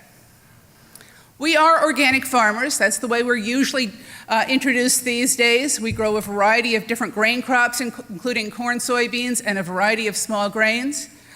If you think that organic farming is going back to the old ways, think again. A modern organic farm like ours has a lot of technology on it. We kind of resent the fact that the word technology has been co-opted by one kind of technology, because certainly solar, GPS, precision planting, precision plowing are different technologies that organic farmers are very interested in. We've been part of numerous studies at Cornell, including the NEON study, so our farm has been used as a laboratory here at Cornell by a lot of programs to see how organic farms operate as far as soil fertility, soil conditions, and weed control. But just as importantly, we are grain farmers. And as grain farmers, we read the same magazines and see the same information that other grain farmers throughout the United States see. And if you go onto the websites, if you read the magazines these days, conventional farmers are talking about herbicide-resistant weeds, skyrocketing fertilizer, chemical, and land prices, drought and water shortages, erratic weather, volatile grain pricing, struggling rural economies, the shortage of young people interested in farming, the need to return to tillage after years of no-till, and we hear farmers questioning the costs and the promises of GE technology. Here we are, America, showing the world what GM means. And we're seeing a lot of doubt amongst the farmers. I think it is important to define how you draw the circle around the benefits and the costs of genetic technology. A lot of farmers, some researchers, really want to just focus on the center circle. Yes, we've got 200 bushel per acre GM corn. Yes, we've had some reductions in insecticide use. But then they don't want to take responsibility for all the other collateral effects of GE technology. And I think it's very important, indeed it is morally dishonest, if you do not take responsibility for the downsides, if you're trying to take credit for the upsides. One of the things we're seeing is that corn farmers are spraying fungicide on their corn. This has never happened before, but the problem is genetically modified corn is more susceptible to disease. And farmers know this, so that we're spraying a great deal of fungicide out on our land. BASF, who manufactures the primary fungicide, has redefined sustainability to mean just high yield. I think sustainability means something else. In the United States, we have a term. The proof is in the pudding. And the pudding on our farm is we don't have problems with neonicotinoid insecticides because we don't use them. We don't have problems with insecticides or fungicides or synthetic fertilizers because we don't use them. We don't have antibiotic resistance because we don't use them. And we make our own nitrogen. One of our philosophers of merit that we follow is Bill McDonough, who is an architect from Virginia. And in his book, he talks about design of buildings, design of systems, design of agriculture. And he says that design is the signal of intention. If you want certain outcomes from a particular system, you have to design it in at the very start. I think we need to ask, what is our design? USDA ERS data has shown that yes, there has been some reductions in insecticide use. That is true with the adoption of BT corn. However, if you track the total volume of pesticides used since 1996, it actually has gone up by about 7%. That's because herbicides and fungicides and other products make up more volume of the total amount of pesticides used on American farmland. So we have to ask a few questions, and there are very soul-searching questions. How sustainable is herbicide resistance? Primarily, we're talking about Roundup resistance. And the answer to that after 10 years, just 10 years, is not very. Because now we have an outbreak of all sorts of Roundup-resistant weeds, including Palmer amaranth and water hemp. For those people who teach biology and have ever looked for a classic textbook case of microevolution in action, herbicide resistance is it. It doesn't take long to build. And now the farm magazines, and this came out of the March issue of Successful Farming, farmers are advised to not just use glyphosate, not just use Roundup, but now they're advised to mix back in those big bad old chemicals we were told we were never going to have to use again, like 2,4-D, dicamba, and atrazine, because Roundup alone isn't working. We also should be asking, how safe is Roundup, this experiment we're using on 10 million acres of American farmland? And the answer to that, coming from literature most recently, usually published outside the United States, is not near as safe as we thought it was. It has carcinogenic, teratogenic, endocrine disruptor effects. And there's a lot of research that is showing this. It has impacts on the mineral nutrition of plants, and therefore the plant's own ability to fight off disease and insects. It has impacts on the soil microflora, the microbes in the soil. It has impacts, serious impacts on amphibians. So Roundup, this is part of the package. No, it is not genetic modification, but you cannot take it away from herbicide-resistant weeds. While on organic farms, we haven't used Roundup at all. We don't need it. There are better ways to control weeds. We should be asking how sustainable is insect resistance, and again, the answer is not very, because increasingly entomologists are saying that insect resistance is breaking down.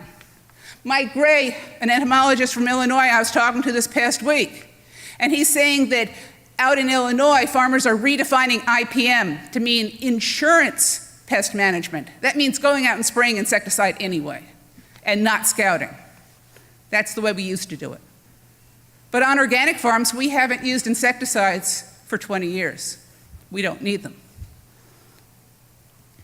We've been working a great deal with the soil health team here at Cornell, and it's a good time to ask how well does GM no-till actually build soil?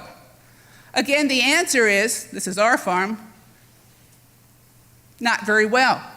John Teasdale at USDA ARS has shown that really the effect of carbon sequestration is only in the top inch of no-till farms, and it really does not build carbon throughout the whole profile.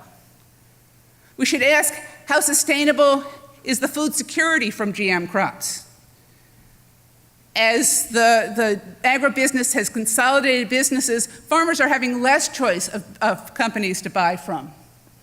But farm systems research at Rodale and here at Cornell shows that organic yields are equal to conventional yields and better under conditions of stress, especially under drought stress.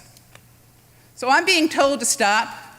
I'm going to cycle through the slides so you can see what I'm not talking about. But I'm going to leave here real quick that I know GM is here to stay. I know that there may be some useful applications for it, but I urge folks, if you are interested in using this, to use as your primary lens these considerations. Don't have it be a genetic Band-Aid when there are better management systems out there that can address systems holistically. And don't, and this is the last point, don't design products that put farmers that choose not to use the technology at a disadvantage. If you're going to design these things, make them biologically incapable of negatively impacting farmers who choose not to use the technology. Thank you.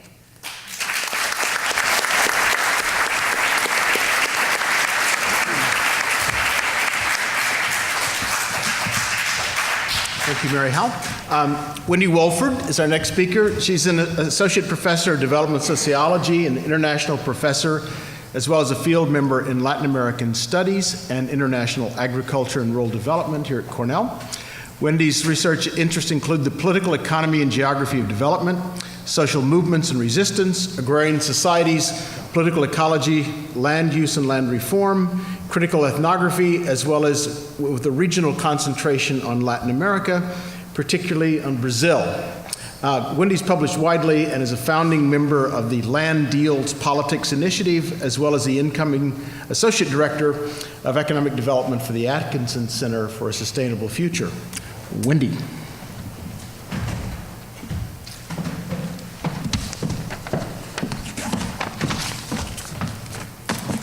Thank you very much, Ron, and thank you all for coming. I want to thank the organizers of this panel. It's such a pleasure to be here with such a distinguished group of speakers. Thank you also to Mark Lynas, of course, for coming all this way and for being able to focus so much attention on a critically important topic. I hope that once the media furor over the conversion passes, that you'll be able to invite people to continue a real conversation about the pros and cons of biotechnology and what needs to happen to harness the former and mitigate the latter. There is no single answer to the GMO debate, and I think that we've heard a lot about that, about other people saying there's no single answer, because there isn't a single question. There are multiple questions, and none of them invite an easy yes or no answer. Genetic engineering is a tool one that can be used to generate a wide variety of technologies, all of which will be developed, disseminated, and adopted in ways that are shaped by the global configuration of markets, social class, political power, and environments as they manifest in particular places. Given that, and given that the current configuration of class, power, and ecology has created a situation in which we currently produce more than enough calories per capita while 1 billion people go hungry, even if GMO technology radically increases the amount of food we produce, we may be no nearer our goal of feeding the world. This is not an argument against technology or against science. Some of my best friends are scientists. It's an invitation to think seriously about the way new technologies are adopted in particular places and particular times, and what we can do to ensure that new agricultural technologies help to feed the world, rather than simply profiting corporations or producing potato chips that we can eat without gaining weight. I'm not a geneticist, nor an ecologist or an agronomist or a very good farmer. I'm a social scientist, and as Ron said, I've worked with social movements of small farmers and the rural poor in different places around the world, primarily in Brazil and in Ecuador. While there are, of course, many farmers who have adopted the new technologies, there are many who have not. These tend to be the poorer farmers, and their reasons for not adopting are based on their lived experiences on the land. While not very scientific, perhaps, their experiences are evidence, and we, as scientists, should treat them as such, rather than dismissing all of those against GMOs as anti-science or anti-progress, or somehow against feeding the world. In my remarks today, in what is left of my time, I want to present 3 of the concerns that I have seen raised about biotechnology by small farmers. The first concern is the political economy of agricultural biotechnology, and others have addressed this. Many people think that the difference between plant breeding in the past and today is the genetic engineering, but as we've seen already, this difference is overstated. Instead, the biggest difference between traditional plant breeding and today is that it used to be conducted in public research institutions run by governments and universities, while today, agricultural technology is largely a private corporate affair. 70% of all biotech research in agriculture worldwide is done by the private sector. 4 agrochemical companies own 43% of the world's commercial seed supply. These firms have concentrated their efforts on 4 crops, so that 90% of all GM crops today are soybean, corn, cotton, and canola. Concerns over the privatization of seed research are not simply about the global concentration of wealth. The concerns are much more specific. They have to do with the exclusionary patenting process, the rising cost of seeds, the focus on commodity crops produced at scale rather than basic food crops. These basic foods have come to be referred to as orphan crops, such as sorghum, maize, and pigeon pea. These concerns together have generated what the FAO refers to as a molecular divide. Monsanto is probably the company we think of first when we think of biotechnology, and it is a leader in litigating the improper use of its seeds. Over 400 lawsuits have been brought against farmers, with farmers then paying the corporation upwards of $23 million for improperly acquiring or using the seeds. And so unless we recognize the political economy of global agriculture and use Mark Lynas's conversion to have a thoughtful conversation, his conversion will be used by the biotechnology firms to foster their own interests. An article in Forbes written by Richard Levick suggests quite happily that the GMO industry no longer needs to put out talking points or to engage in a, quote, pointless back and forth, end quote, about the science. He writes, quote, the industry now has less need for company men to play the role of salaried corporate defender. They now have Mark Lynas to help, end quote. The second reason why there are social movements of small farmers who oppose genetic engineering is because the new seeds tend to be narrowly focused on high yields, and as such, they promote a farm economy oriented towards the largest farmers who produce monocrops for export. This may generate profits, but it still isn't clear that it will feed the hungry or be sustainable, as changing climate conditions require farmers to think on their feet and continually adopt new production methods. The new technology feeds into and embodies a capital-intensive, labor-saving approach to production that has allowed U.S. farmers to increase their farm sizes, reduce employment, and even to overproduce key crops every year.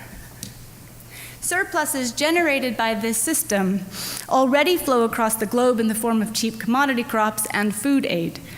This transformation of the U.S. farm sector led to one of the largest rural to urban migrations in history. Now imagine this transformation taking place in the developing world.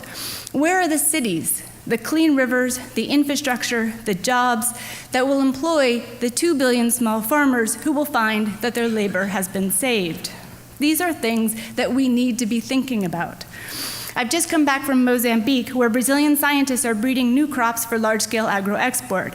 It's a great project that takes advantage of a high yield gap, the potential for yield being so much greater than currently experienced. It's a great project, except that there are very few farmers in the country who can take up the new seed and machinery, the technologies implied by the seed. And so the Mozambican government is talking about importing farmers from Brazil, South Africa, and Zimbabwe to farm the large plots of land. Smallholders from Mozambique will either move to urban areas, or they will engage with the new agriculture through contract farming. With this contract farming, they will be able to receive some extension assistance for their primary crop, and they will sell at a pre-decided upon price. Contract farming is not new, of course, but it does represent a continuation of the privatization of agricultural extension and places risk squarely on the farmer's shoulders. The third reason why many small farmers oppose the unfolding of biotechnology under current conditions is that this focus on technological solutions to low yields and hunger obscures the search, or has the potential to obscure the search for alternatives. There is so much good evidence that the basic principles of agroecology, diversity, rotation, healthy soil, prevention, that these will go a long way to increasing yields and reducing some of the main environmental problems associated with industrial agriculture, namely loss of biodiversity, dead zones, and soil erosion. The systems approach fostered through agroecology is necessary to build a sustainable and more equitable farm system and needs to be a real part of the conversation and properly funded. This was clear from the International Assessment of Agriculture, Knowledge, Science, and Technology for Development, initiated by the World Bank and FAO, sponsored by additional UN agencies, and approved by 58 governments. The ISTAD report is referred to as the IPCC of agriculture, having drawn over 6 years on the work of over 400 experts. The report states quite clearly that the greatest gains in addressing hunger will come from sustainable intensification. I think you mean no time, right? No, 30 seconds. Okay. I'll get your signals right. Half a minute. Will come from sustainable intensification through agroecology and natural crossbreeding rather than a single focus or a focus on genetically modified crops. So in conclusion, I think we need to put biotechnology in its place. We need to analyze it as part of the larger system, as well as in particular local contexts. As the land-grant university to the world, we need to ask not just, will it increase yields, but will it address world hunger, and if so, how? But we'll only do this if we have a genuine conversation, such as that I think we've had here today. Panels like this one today are extremely important because they bring people together from different backgrounds with different perspectives who are here less to convince anyone of a particular position and more to have a discussion of relative risks. GM crops and animals have been part of our agri-food and livestock systems for a long time. And as with anything related to human consumption and health, innovations in these systems need to be carefully regulated, tested, made transparent, and publicly available. Local farmers and authorities should have a suite of varieties and technologies to choose from, and farmers, small and large, need sufficient extension and access to science to be able to choose between them. Thank you.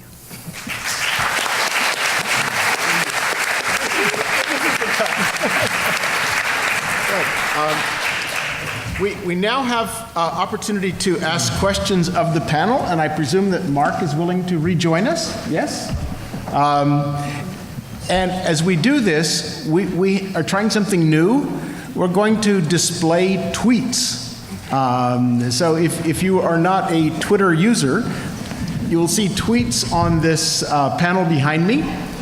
And you can also tweet. The hashtag is available on the adverts about this particular conference.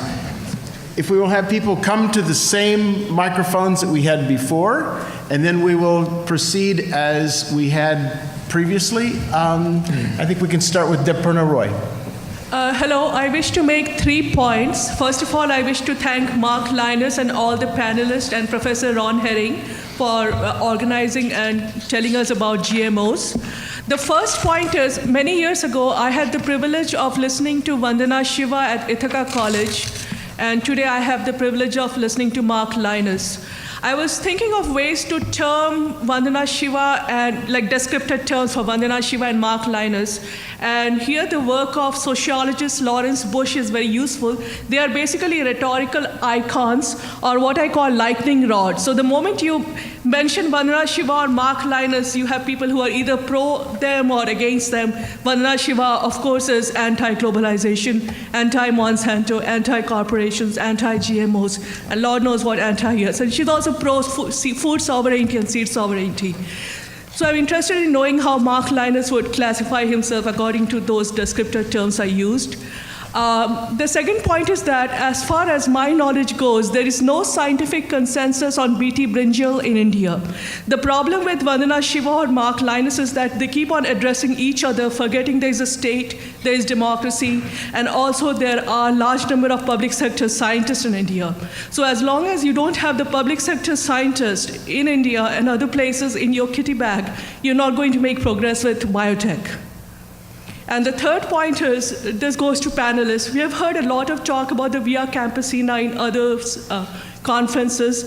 What do you think of the Via Campesina, its focus on food sovereignty and its advocacy that GMO should not be used by small peasant farmers? Thank you. I think it's open to several of us. Does anybody want to hop in first? I could say something about brinjal and Vandana Shiva if you wish. Mark Lynas brought up brinjal in his talk. It was then subsequently picked up by Peter Davies. It's an interesting crop because we have an old saying where I grew up in North Texas that if you want to beat a dog, any stick will do. So people who are opposed to recombinant DNA as a part of the toolbox have a number of sticks that are commonly used. One of which is giant corporations control. Another is only commodities that are internationally traded or affected. And the third has to do with the unavailability of these seeds to ordinary farmers in subsistence situations. Brinjal is an absolutely classic case. India is the second largest brinjal producer in the world. The crop is grown by very small farmers, only 500,000 of them in the whole country, horrifically sprayed, lots of toxins that go to the market with the brinjal. It affects their profits very dramatically. These are tiny farmers. And more varieties were coming from the public sector than from Mahiko's hybrids, open pollinated varieties that farmers could save the seeds. Same thing's true of golden rice.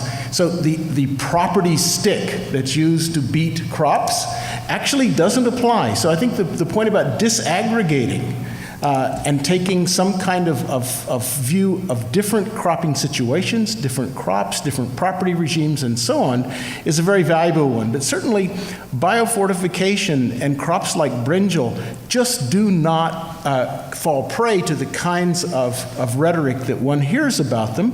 And I think Mark Linus's great point was that they are attacked only for one reason, and this is the only reason brinjal lost in India. It had nothing to do with democracy.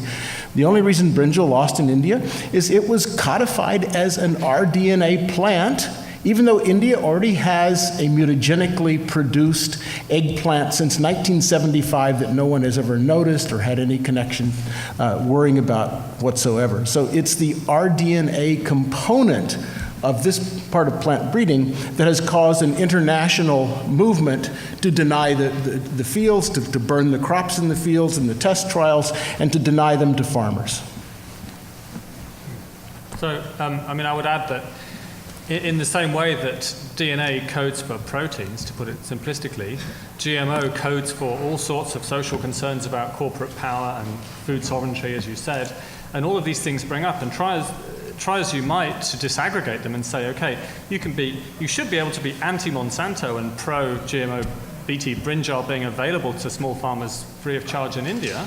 Those two things are perfectly compatible. It doesn't mean being anti-large corporations doesn't mean to say that you should rule out the entire technology. And when I wrote my final sort of anti-GMO piece in 2008 in The Guardian, one of the comments that was underneath that said, you're not against the wheel because it's made by, cars are made by large corporations. And actually I just thought, okay, there's a point here, which is why ever since I've been much more interested. I don't go out to defend herbicide tolerance. It's not really the application of GM technology which I find particularly useful or relevant. I think what's much more interesting is pest resistance, particularly the disease resistance.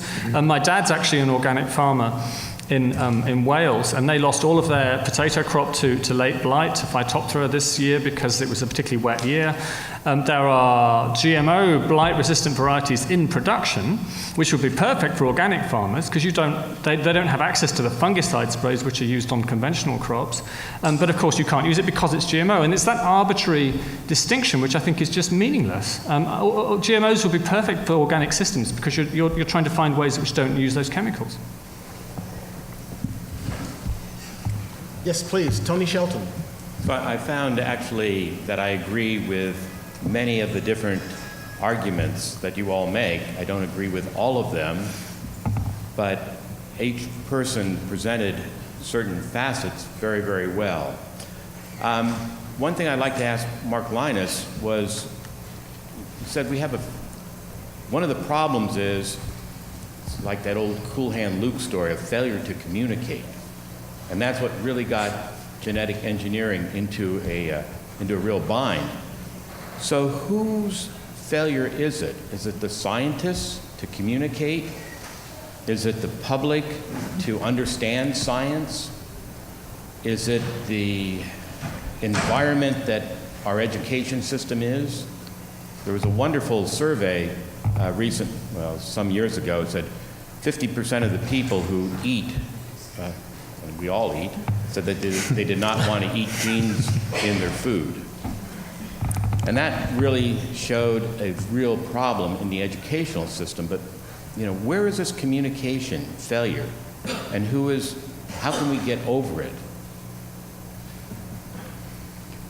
If I knew the answer to that, I couldn't possibly give it to you because it would be beneficial to the biotech industry. And that would show that I'm a shill for big biotech. But, it's so difficult, even now, for me to think back and I ask myself this question: what would have made me understand the scientific realities better in 1996 when I started out as an anti-GMO campaigner? Would it have helped if somebody had sat me down and said, look, there's, at least on the safety issue, and I totally accept all the political economy issues, and this is a complex area, at least on the issue of safety versus conventional breeding, whatever that means, if somebody had sat me down and said, look, the consensus of scientists here, and obviously this was an earlier stage and there wasn't the kind of work which has since been done in terms of safety studies, that there was an equivalent consensus as there is with climate change, would that have convinced me? I don't know. It's almost like it was a perfect storm of it was a classic food safety scare, and I really think that it's the food safety plus the corporate angles which combined really to make this an enormous global movement. And I term it denialist and I term it a conspiracy theory because if you take away this idea that there's a cabal of conspiring scientists faking the safety studies and trying to pull the wool over farmers' eyes, farmers are buying this stuff even though it's not good for them because either they're stupid or they're being misled. I mean, all of this stuff is classic conspiracy theory type territory, and it's very difficult to combat those. You can't just throw facts at people because that doesn't work, and it hasn't worked with climate change, and it hasn't worked with many other areas. But times change, and I think that's what's happening now. The social context changes, the political context changes, and people become amenable because it's better understood that we've got to improve productivity, we've got food security issues, we've got all of these challenges coming, and clearly locking out a whole option from our toolbox is not a particularly sensible way to go.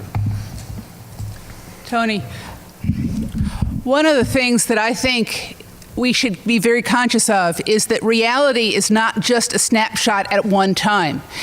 That a lot of people, both in the United States and around the world, are coming at this whole situation with historical relationship and reaction to the very companies and agencies that are pushing genetic engineering now. The companies, the World Bank, as was brought up earlier, some of the other agencies. If it was just you scientists, I think things would be a lot easier. But it is the whole package of imposing American agriculture internationally, the package of chemical agriculture just being perpetuated with one more product without solving some of the underlying holistic issues. You know, we can't just see this as a snapshot in time. There is history here, and it matters.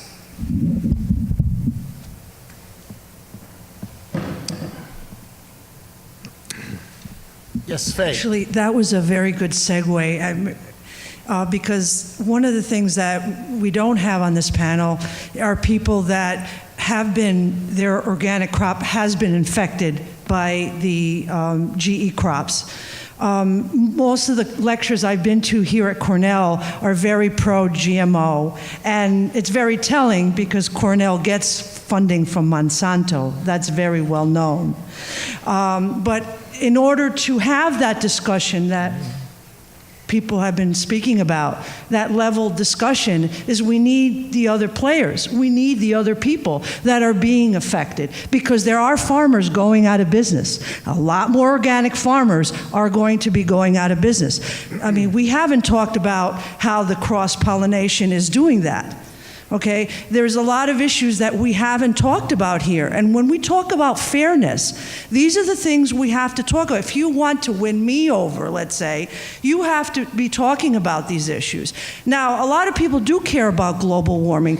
All the issues you talked about, to label people fanatics, that's where you lose people right away, or you label people, the word that you used, conspiracy theorists. Because I'll tell you one thing, I'm very worried about carrying a cell phone, which I do not carry, because Verizon and AT&T will not tell you their tests of whether it causes cancer or not. The patents that companies have, they don't have to tell you whether something is causing cancer or not. So we're human, right now we're an experiment on many levels, on GM crops, on the cell phone, the digital divide. We're a big experiment, okay? So, you know, I would like to see in the future a more balanced panel, because we're not having that discussion, because the weed that organic farmer, the weed that's that's coming up with the GE crops, superweed it's called, that's right. So you need more of a toxic chemical to combat the superweed. So there are so many things that I have learned about what's happening with the GM crop. That is not being discussed. And if you want that level playing field, you have to discuss that. Now, a lot of poor farmers around the world are being subjected to this. Yes, in a very aggressive way by Monsanto, by other companies, okay? A speaker from Chiapas, Mexico, a number of years ago, he was talking about the GE corn proliferating so much in Mexico, where the poor Mexican farmer who's using their old seed, their traditional seed, the seed that's been passed down for millennium, okay, extinguished because of the GE crop coming in. It is creating so much of economic disaster. So I'm sorry, We have three questions on the table already, though, and it's about Well, you don't have to answer cross-pollination. them, but I'm just saying that we are not having, for also the benefit of younger people in this crowd, a level playing field. Can I address the coexistence contamination issue as an organic farmer? Is that okay with you? As an organic farmer, and as a member of the AC21 USDA Advisory Committee, this is an issue I have spent a lot of time thinking about, and this is my conclusion. I support the right for any farmer to grow whatever they want on their farm for the profitability of their farm. But it is not their right to do anything on their farm that will negatively impact their neighbors. This is an agronomic decision, this is a community decision, but ultimately it is a moral decision. And as I've talked to some of my conventional neighbors, it matters less whether you think you're a good neighbor than whether your neighbor thinks you're a good neighbor. So that was the reason for my final point on my summary. Any new GM product being produced should be biologically incapable of negatively impacting any farm that does not choose to use it. And that is the moral responsibility of scientists doing this. So that of course raises the issue of Terminator technology, which used to be a hot political issue, but that would be the solution. Peter, you had a comment on this. Well, there are two or three comments. First of all, safety. The EU, Europe, is in general very much opposed to biotech. However, the European Commission, which evaluates this, has stated that as the result of over 500 investigations by a similar number of research groups, there has been no genuine case where there is a safety problem. And the European Commission regards these biotech crops as no different from crops bred using conventional breeding techniques. Secondly, superweeds. These are not superweeds. They just happen to be resistant to one particular herbicide. And it's been stated several times that GM technology is not a panacea. And I don't think any of us who are connected with this would contest that. The important thing is to use good agronomic practices throughout. And good agronomic practices would include rotations, including rotations of herbicides.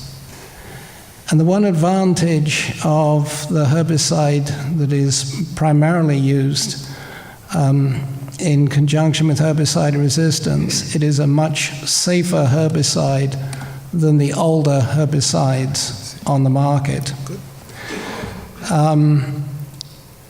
The comment was made from the floor that the use of GM crops is extinguishing the native varieties.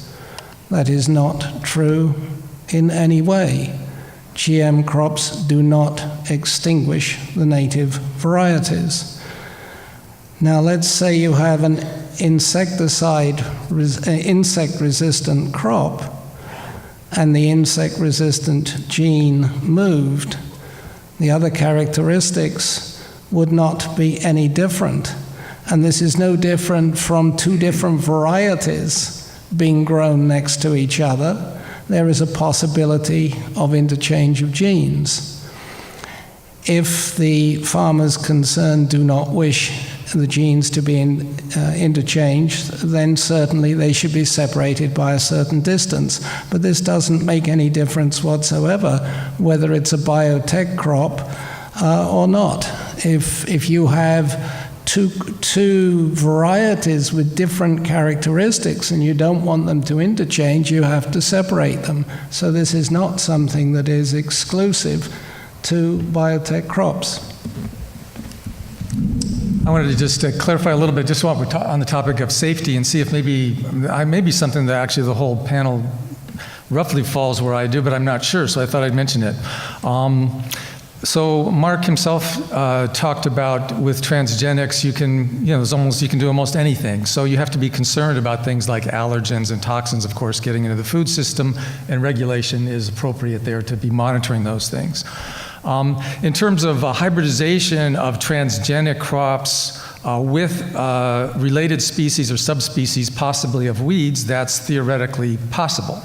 In fact, there has been not of transgenics, but there's been hybridization to other related species of many of our major world food crops like wheat, et cetera, to other species. So that's theoretically possible. The other thing is transgenics are not out there in the scale and the length of time that they could be if it were to really march forward in a major way, and that could pose new risks that we can't really foresee. So for all these reasons, I'm not opposed inherently to the use of GM crops, but I think the monitoring and the regulation has to be done very carefully, judiciously, so it's not ridiculously a disincentive from people exploring these things, but I think we definitely need some serious monitoring and regulation.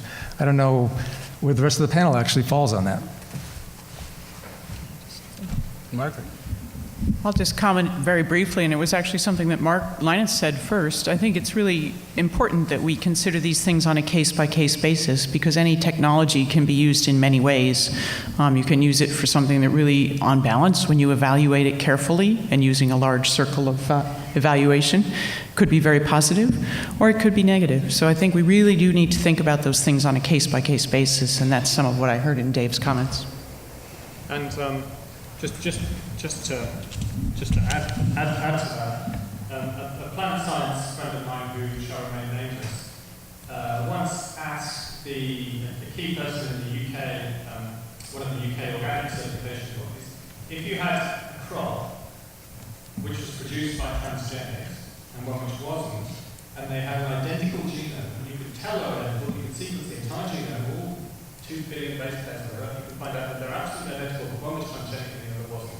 Would the transgenic one need to be subject to banning in organic or separate regulation? He said yes. So there's no material difference between these two things, but the mode of production, in some way, means that people treat it completely differently. Now that seems to me to be fundamentally irrational. Yes, I'd like to say one thing on the safety issue. It's very interesting how we treat risk. I mean, it's a fascinating subject, how we treat risk, and lots of psychologists and economists spend lots of time on this. But our DNA technology, after it became available in 1973, was fundamentally split up by the social movements, in which agriculture was segregated from medicine, pharmaceuticals, industrial uses like biodegradable plastics, and all of those other uses of recombinant DNA techniques became subject to the same risk safety evaluation as their counterparts. So there's no separate trial for a pharmaceutical that insulin since 1978 produced by a recombinant technique, bacterium with a human gene. So we separated out agriculture as an especially risky business and one especially subject to corporate control. It's pretty interesting really, because the The evidence on this just doesn't hold up when people have tried to find evidence of incremental risk, that is, a risk of a transgenic plant compared to a counterpart plant bred by some other means. It hasn't proved to be true that there is incremental risk in sense of hazard times incidence. We don't have the hazard, and we haven't so far found incidence. Now, this is Donald Rumsfeld's most famous contribution to human knowledge, right? There are unknown unknowns.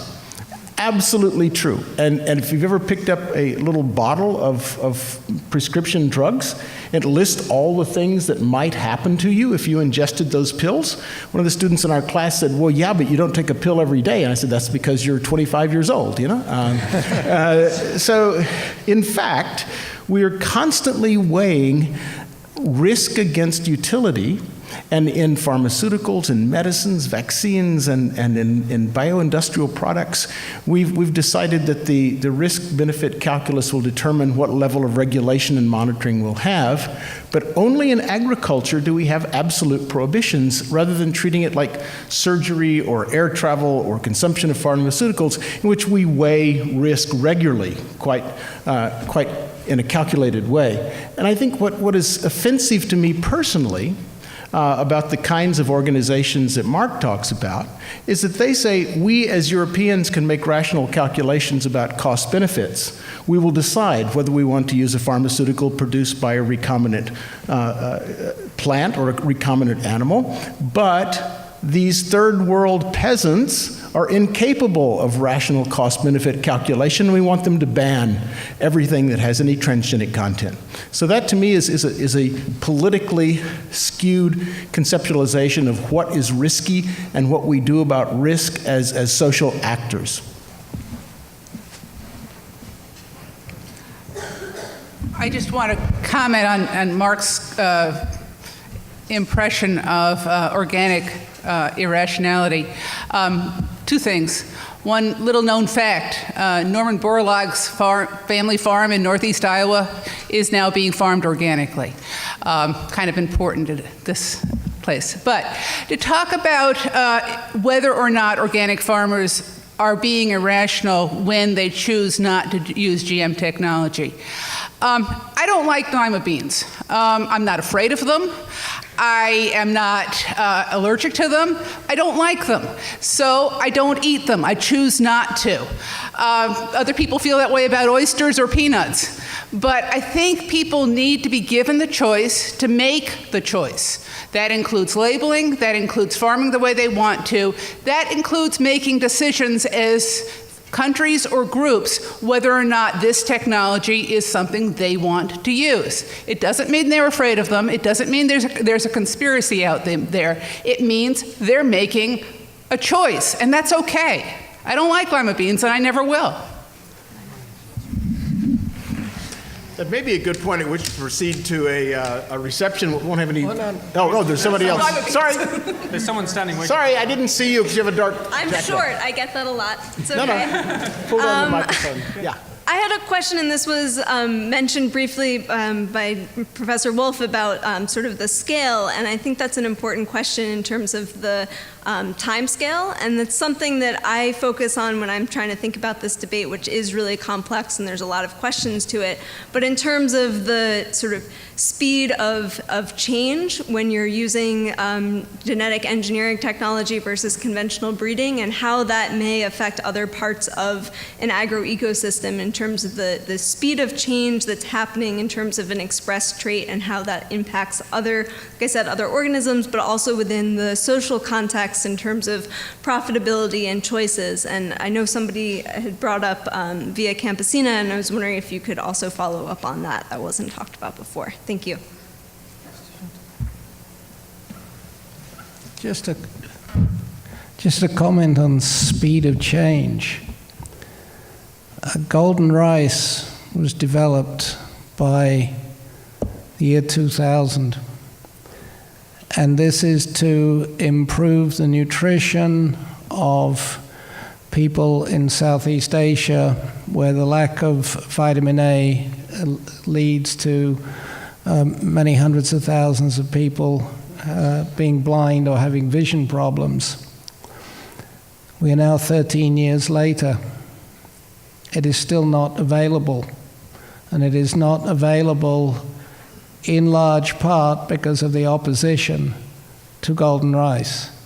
And maybe, Mark, you could comment a little bit about the adoption situation of golden rice as you were talking about it this morning. Sorry, I just wanted to clarify. My question wasn't so much in terms of the regulation, but sort of more fundamentally at an ecological level, this change in terms of an organism being present or absent in an agro-ecosystem. We can certainly talk about the regulation as well. I just wanted to clarify in terms of what my question was. Now, one possibility you might be talking about is insects developing resistance. But let me take the case of BT corn. BT corn has been extensively studied for its effect on the environment, and a very nice study came out in the prestigious journal Nature last summer, looking at the impact of BT corn on insect populations in China. This study lasted for 13 years. And it covered, I think, at least 17 different sites in China. And the conclusion was that compared to conventional agriculture, there was an increase in insect diversity. Now, of course, one would say, well, what if you compare it to organic? And I think the answer was there's no difference, except for the decline in the bollworm because it was on cotton. But there was actually an increase in the number of predatory insects and a decline in the number of aphids because the predatory insects were eating the aphids. Now, Mary-Howell has been describing what sounds an extremely successful organic farm.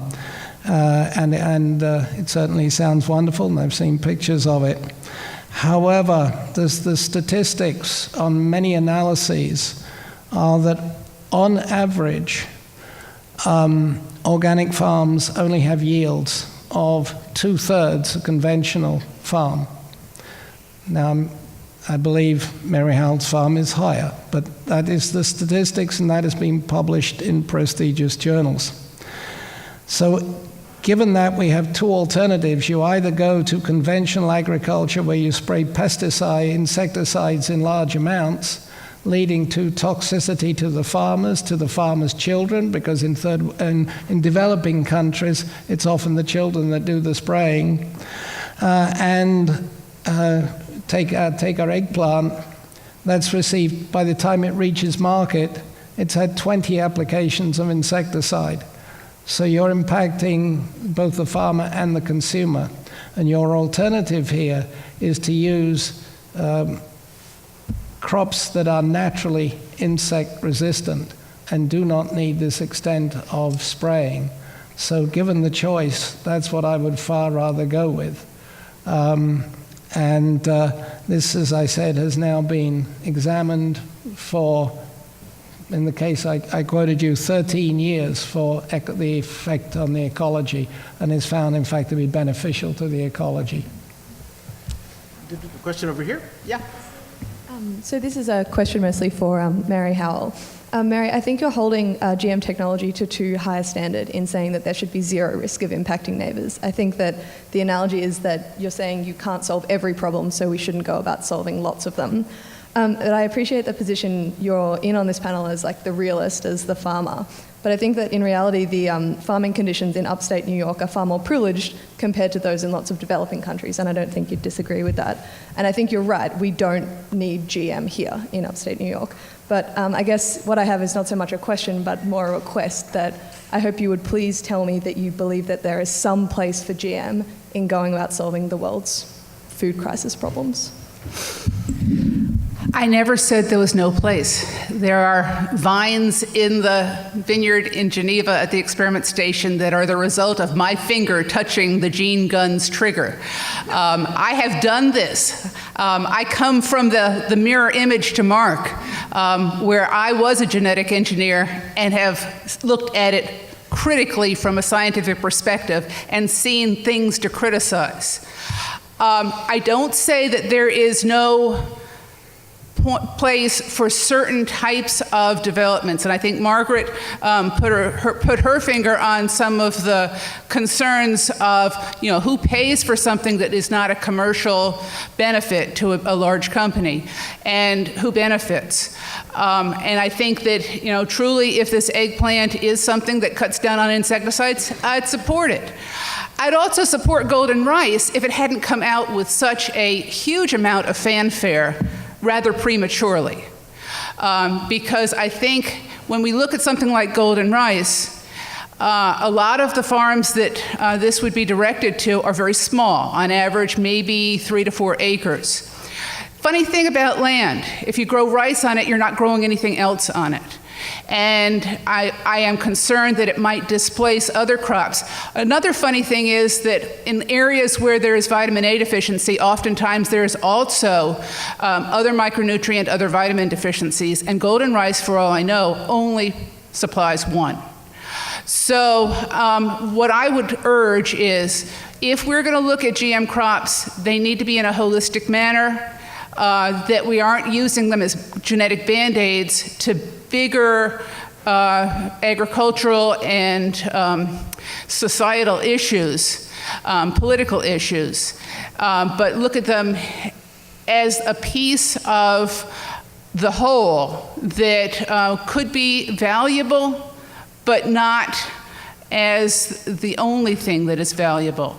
Most age agencies say that vitamin A would be better addressed if more farms grew a wide variety of vegetables, leafy green vegetables, because that would provide more nutrients. So, let's don't put all our eggs in any one basket.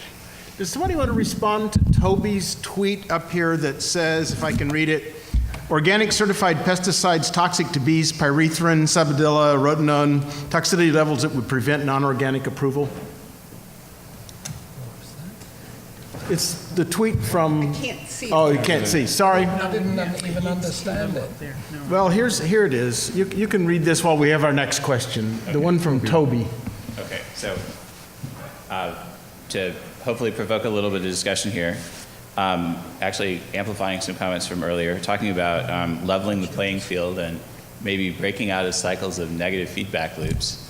In about 2006, there was an ag economist study that said the cost of putting together a deregulation portfolio was on the order of $7 to $50 million. I think the figure now is probably more on the order of $50 million per event. So I think part of the negative feedback loop here in terms of leveling a playing field is that only the largest seed companies can afford deregulation of a transgenic event where a single crop, a single individual plant would represent the entire R&D budget for a medium or small-sized company. So I was wondering to the group, we heard about Canada, where now they regulate any novel trait, regardless of how it came out. Is this group, or could it consider, is this now a time, 15 years into the natural experiment, to revise how we regulate transgenic crops? If part of the idea here is to open the playing field to more public sector players, I mean, even monster institutions like Cornell do not have $50 million sitting around to push for the deregulation of a transgenic crop. Peter wanted to comment Actually, on this? the figure is now closer to $150 million from the point of conception to the point where it is produced enough to go out to the farmers. And one of the reasons that it is so expensive is that more and more regulations are placed on it by those opposed to it. And this may not have been the intention of those opposed to GM crops, because it now makes it very difficult for small institutions or small companies to produce beneficial crops, let's say disease resistance, which we're going to need more and more. For example, in Uganda at the moment, there are about 3 different diseases to which the bananas are becoming subject. And that is a staple. That is not just a once-a-week fruit. That's a staple there. And these are the sort of advances we need. Now, some scientists have suggested that we are going overboard in our requirements for testing now, considering that we have all this experience behind us. And I like the way they expressed it. There was a paper in a European Molecular Biology journal where they said the continued requirement for extensive testing is a dead parrot. Some of you may remember Monty Python and the dead parrot. You keep beating the dead parrot to death. And that now we have 20 years of experience of all this testing. It is time to be more precise on the testing and regulations and reduce it to that which is appropriate, decrease the cost so that beneficial biotech crops can be produced by smaller companies or by non-profit institutions. I want to say, I mean, we won't know about, because the Donald Rumsfeld comment about, the unknown unknowns, but how much regulation is safe, that one wouldn't know. But the political economy effects are absolutely clear. The first BT cottons in India that were produced for 3 years before the government or Monsanto or anybody even knew they were being produced were produced by a firm with 3 employees, right, who could not possibly get through the 8 years of testing that it cost Monsanto Mexico. And it was distributed by a tiny firm. Deperna Roy knows the developer. I know the developer.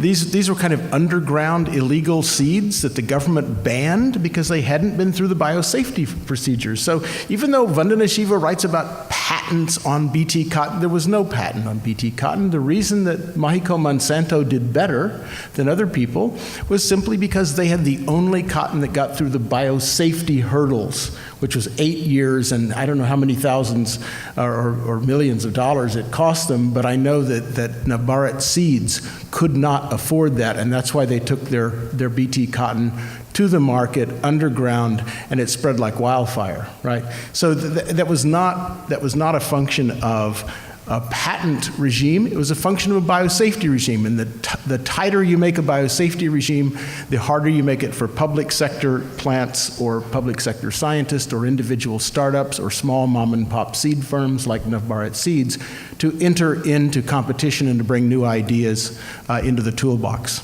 Yes. Oh, sorry, Margaret. I just have a very brief comment on that. First, just to mention something Peter said, it's not apparent to me that the regulatory burden has gone up at all. It has been there, but it has not particularly changed. And secondly, I think it's important to realize that part of the cost of bringing a biotech crop to market is that regulatory piece, the testing that's required. But there's also a very big part of it that's actually the development of the crop itself, the gene and the crop. The Indian folks were able to develop BT cotton very cheaply because they could steal the BT gene and backcross it into cotton varieties. If you were actually to try and develop a new product that addressed something other than BT, Roundup resistance, and so on, there's a tremendous R&D cost, which I would argue will still be beyond the means of a medium-sized company. Fair enough. Yes, please. Hi. I'd like to touch base on a few things that have been said today, which I think they basically stem from misunderstanding. Can you step closer to the microphone, please? Okay. So I think there's a few things that were said today that stem from misunderstanding, and without going into details, maybe the major one is that I heard that we're losing biodiversity because GM are cross-pollinating and contaminating, so we're losing in Mexico biodiversity and all that.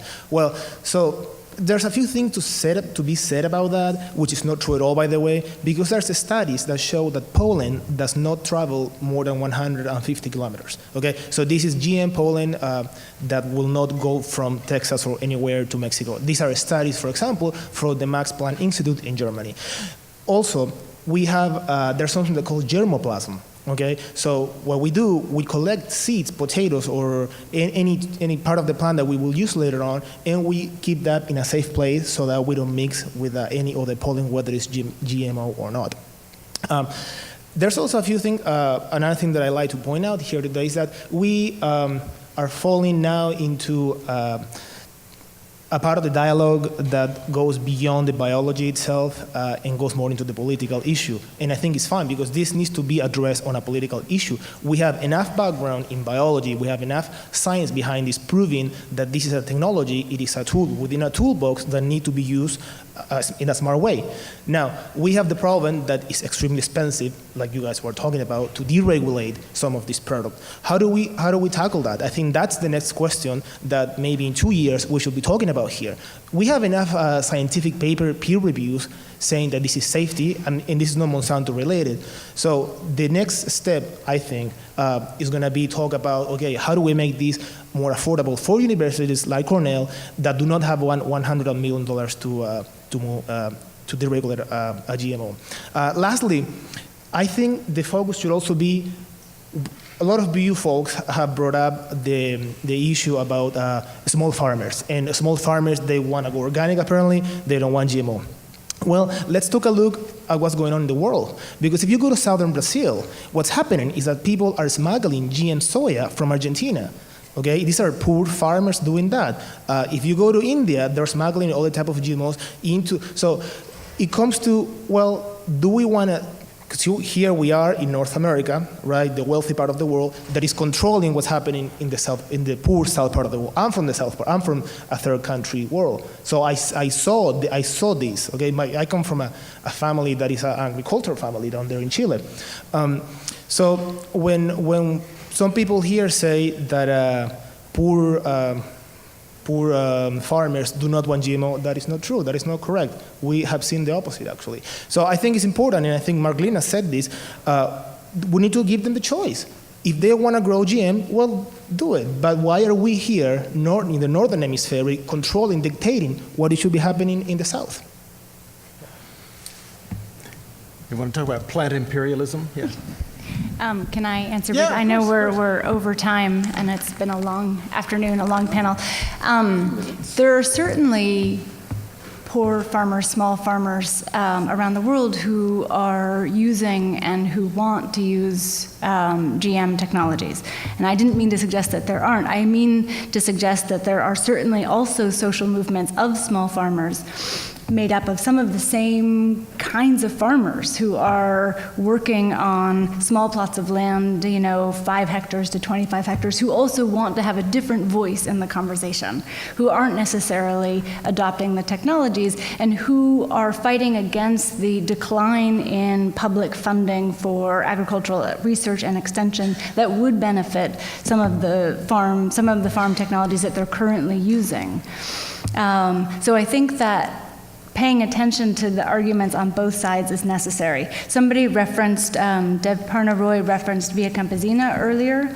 And Via Campesina, for those of you who don't know, is a transnational movement of movements. It's a social movement that's come together that has members who are social movements that operate in different countries. And there are over 30 or 40 social movements now. So it's not all small farmers, but it's a considerable voice suggesting that we think about the relationship between farmers and their land in these very particular contexts. And one of the campaigns is for food sovereignty, where what food sovereignty means is the right or the ability to be able to choose a particular production path without having the options to choose a particular production path. So I think that is a call for opening up availability to biotechnology, but also opening up the availability through public extension for alternative technologies. One of our panelists has to leave because of kids in school, which is one of these human values that we all support and sustain and are in favor of, children going to school. Margaret, do you want to? I know we have at least one more question. Can we just thank Margaret and excuse you from the panel?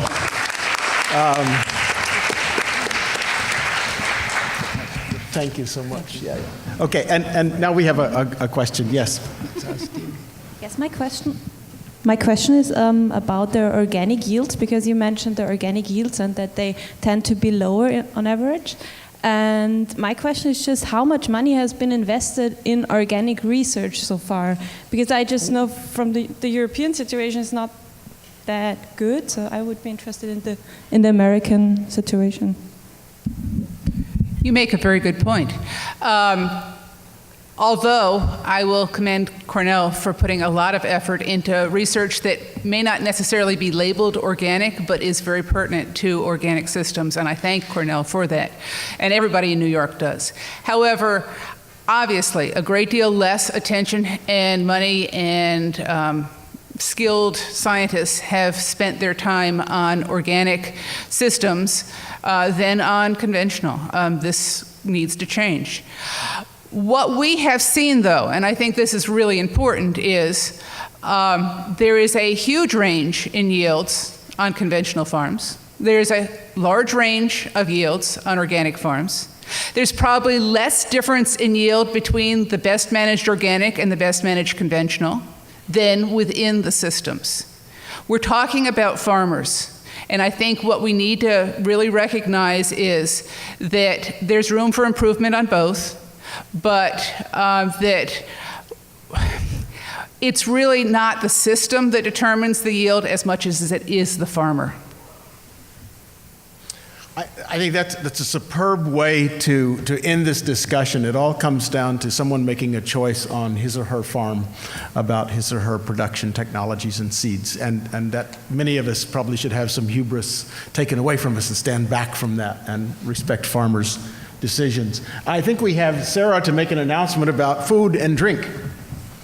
Well, before I do that, I'd like to thank Ron and the panelists and our international guest, Mark Lynas. And I'd also like to thank two people behind the scenes, Chris Steit and John Bacon, who have made it possible for our viewers that are viewing this live stream to participate in the conversation. So thank you for that. And one more huge thanks to the Atkinson Center for Sustainable Future for partnering with us on this event. And thank all of you for joining us today to help celebrate the 50th anniversary of the Office of International Programs in the College of Agriculture and Life Sciences. I'd like to make a couple of announcements. One is that Mark will be signing books at the bookstore tomorrow from 10:45 to 11:15. So if you'd like to go down and pick up a copy of a book or bring one that you already have, he'd be happy to sign it. Another announcement is that we will be having another event. Our next 50th anniversary event is July 23rd. We'll be partnering with Mann Library and the IAALD conference, the World Congress and we'll be hosting a plenary session on how e-learning, digital libraries, and e-extension are working in Africa. And among the panelists, we'll have Na Amisa, who's an alumnus from Cornell. She's now a faculty member at the University of Ghana. And we'll also be hearing from Rick and Gandhi of Digital Green, so that'll be an exciting event to look forward to. And now, we invite you all, you are highly deserving of a reception in the lobby. So I hope you'll join us for some food and drink, and thank you all very much for participating today.